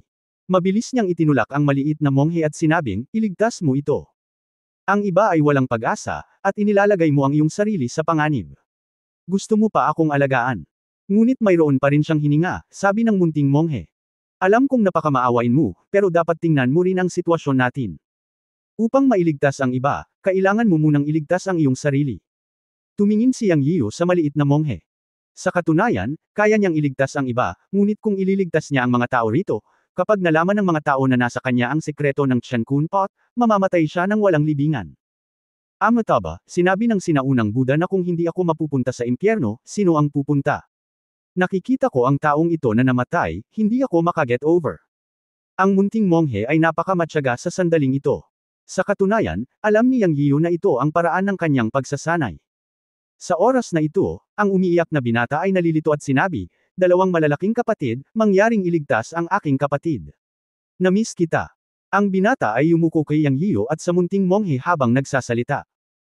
Tumingin si Yang Yiu sa maliit na monghe at pagkatapos ay sa binata, bumantong hininga at sinabing, kalimutan mo na ito, umalis kayong dalawa, pumunta sa labas at magbantay, at huwag hayaan ang iba na magpatrolya at magbantay at malaman. Masaya ang mukha ng munting monghe, ngunit natigilan ang binata, at may bakas ng pag-aalinlangan sa kanyang mga mata. Alam ni Yang Yiu mula sa mukha ng binata na nag-aalala siya sa kanyang sarili, at sinabi sa malamig na boses, ang iyong kapatid ay kalahating huminga, ano pa ang iyong inaalala? Maniwala ka, ililigtas ko siya, kung ayaw mong maniwala sa akin, kalimutan mo na, ayokong makipagsapalaran. Nagulat ang binata nang marinig ito. Tunay nga, kalahating hininga lang ang kalagayan ng kapatid niya ngayon. Talagang naunawaan niya na si Yang Yiu at ang munting monghe ay mga bilanggo din na nahuli, at walang tubig sa kanilang mga katawan, kaya paano nila iligtas ang mga tao? Ngayon gusto na lang niyang kumuha ng straw na nagel iligtas buhay. Sa kabilang banda, bilang isang monghe, sino ang walang lihim? May sikreto ba sila ng kapatid niya? Kaya't yumuko ang binata kay Yang Yiu at nagsabi, salamat. Dalawang simpleng salita lang iyon, ngunit napakasinsero, at pagkatapos ay nag-walk out siya. Sinundan siya ng munting monghe palabas. Pagkalabas nilang dalawa, tiningnan ni Yang Yiu ang binata na nakahandusay sa lupa at iginalaw ang kanyang bibig. Kumuha siya ng isang patak ng tubig ng buhay mula sa espasyo ng kaldero ng Chen-kun at ipinakain ito sa kanyang bibig. Sa patak na ito ng tubig ng buhay, hindi siya maaaring mamatay kahit na gusto niya. Kahit na ang pagtatanim ni Yang Yian ay selyado, ang Chen-kun pot ay hindi naapektuhan. Ito ang dahilan kung bakit hindi siya nag-alala na mamatay o mabugbog dahil hindi siya makapaghukay ng mga espiritual na bato. May mga espiritual na bato sa espasyo ng Chen-kun pot, pati na rin ang kanyang mga pang-araw-araw na pangangailangan, kabilang ang ilang mga bagay. Bukod dito, may mga pulang mabangong prutas at ilang espiritual na puno ng prutas na inilipat mula sa Wudang Chenju Medicine Garden. Ang espiritual na enerhiya sa espasyo ng Chen-kun pot ay sapat na at sila ay nagbunga na. Siya at ang munting monghe ay hindi mamatay sa gutom, at tiyak din silang hindi mabubugbog. Basta, ibigay ang isa o dalawang espiritual na bato sa loob ng 3 araw. Matapos mapakain ng isang patak ng tubig ng buhay, kumurap ang mukha ng binata at di nagtagal ay namula. Sa oras na ito, sumigaw si Yang Yian sa labas, pumasok kayong dalawa. Nang marinig ang sigaw ni Yang Yian, pumasok ang maliit na monghe at ang binata. Sa pagkakataong ito ay nagmulat din ng mata ang binatilyong nakahandusay sa lupa. Kuya, tuwang-tuwa ang binata kaya napatakbo ito at niyakap ang kapatid. Pagkatapos ng ilang paliwanag, alam ng binata na si Yang Yian at ang munting monghe ang nagligtas sa kanya, at agad itong nagpasalamat kay Yang Yian. Zugkong, salamat sa pagligtas sa buhay ko. Zugming, salamat sa inyong dalawa.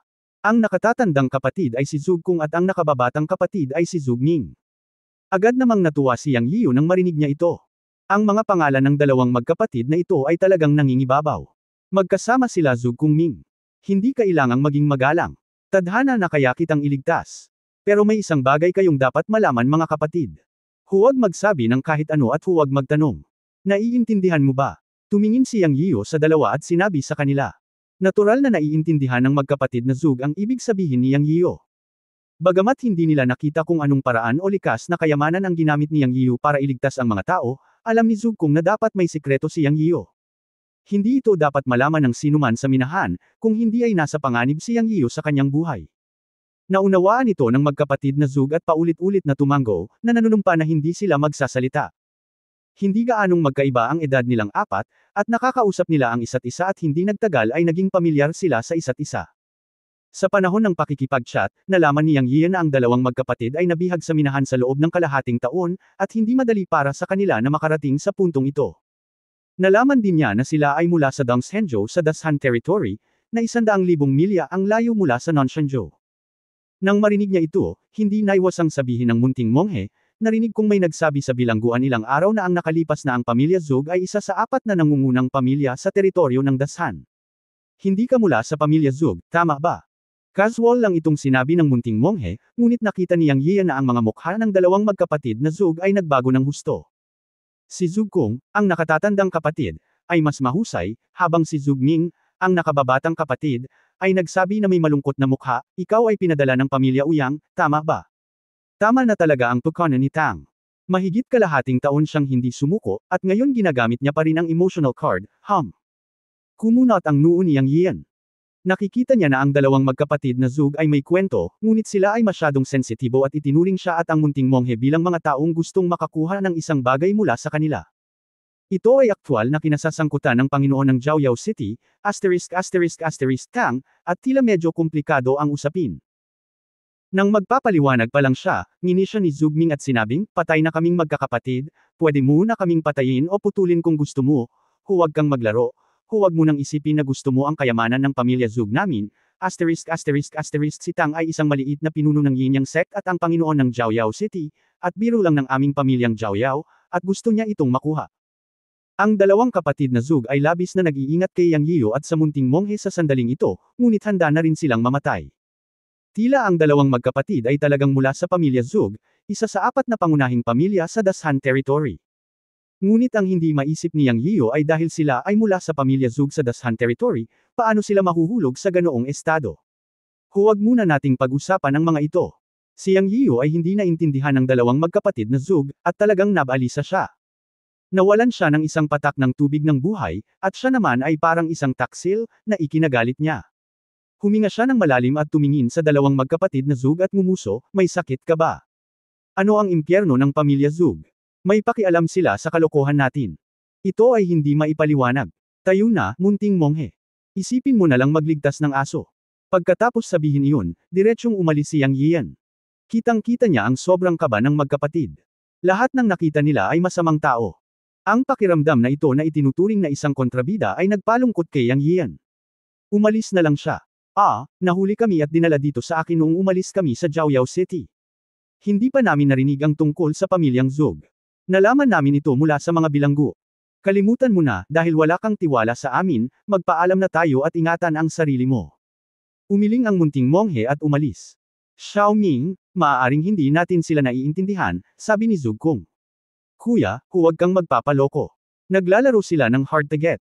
Sa tingin ko malamang sila ang mga taong ipinadala ng matandang babaeng iyon tang para bitag ang ating mga sekreto. Hindi sila mabubuting tao, sabi ni Zug Ming sa matinding paraan. Umiling si Zug Kung at sinabing, tingnan mo ang mga mata nila, parang hindi. Ang mga mata ay hindi maaaring magsinungaling. At pakiramdam ko ay gumaling na ang mga internal injuries ko. Makikita mo na kahit ang mga panlabas na pinsala ay nawala. Wala nang natitirang peklat. Sa sandaling ito, nararamdaman ko ang sigla sa aking katawan. Ngayon kaya ko nang mabuhay kahit kalahating buwan akong hindi kumain. Bagamat hindi ko alam kung anong uri ng makalangit na material at makalupang kayamanan ang ibinigay sa akin ni Yang Yiyo, ito ay tiyak na pambihira. Paano magagamit ni Tang Yu ang gayong kayamanan para linlanggan ako? Masyado kang sensitive. Bilasan mo habulin mo. Kami sa pamilya Zug ay may malinaw na mga hinaing. Iniligtas ng iba ang aking buhay, ngunit itinuturing mo pa rin silang masasamang tao. Hindi ba't ito ay gumaganti ng kabaitan ng puot? Tungkol naman sa sikreto ng pamilya, bakit hindi sabihin sa kanila? Kung hindi dahil sa sikretong ito, hindi sana nalipol ang ating angkan ni Dongshan, at tayong dalawa na lang ang natitira. End of this chapter. Abangan ang susunod na kabanata.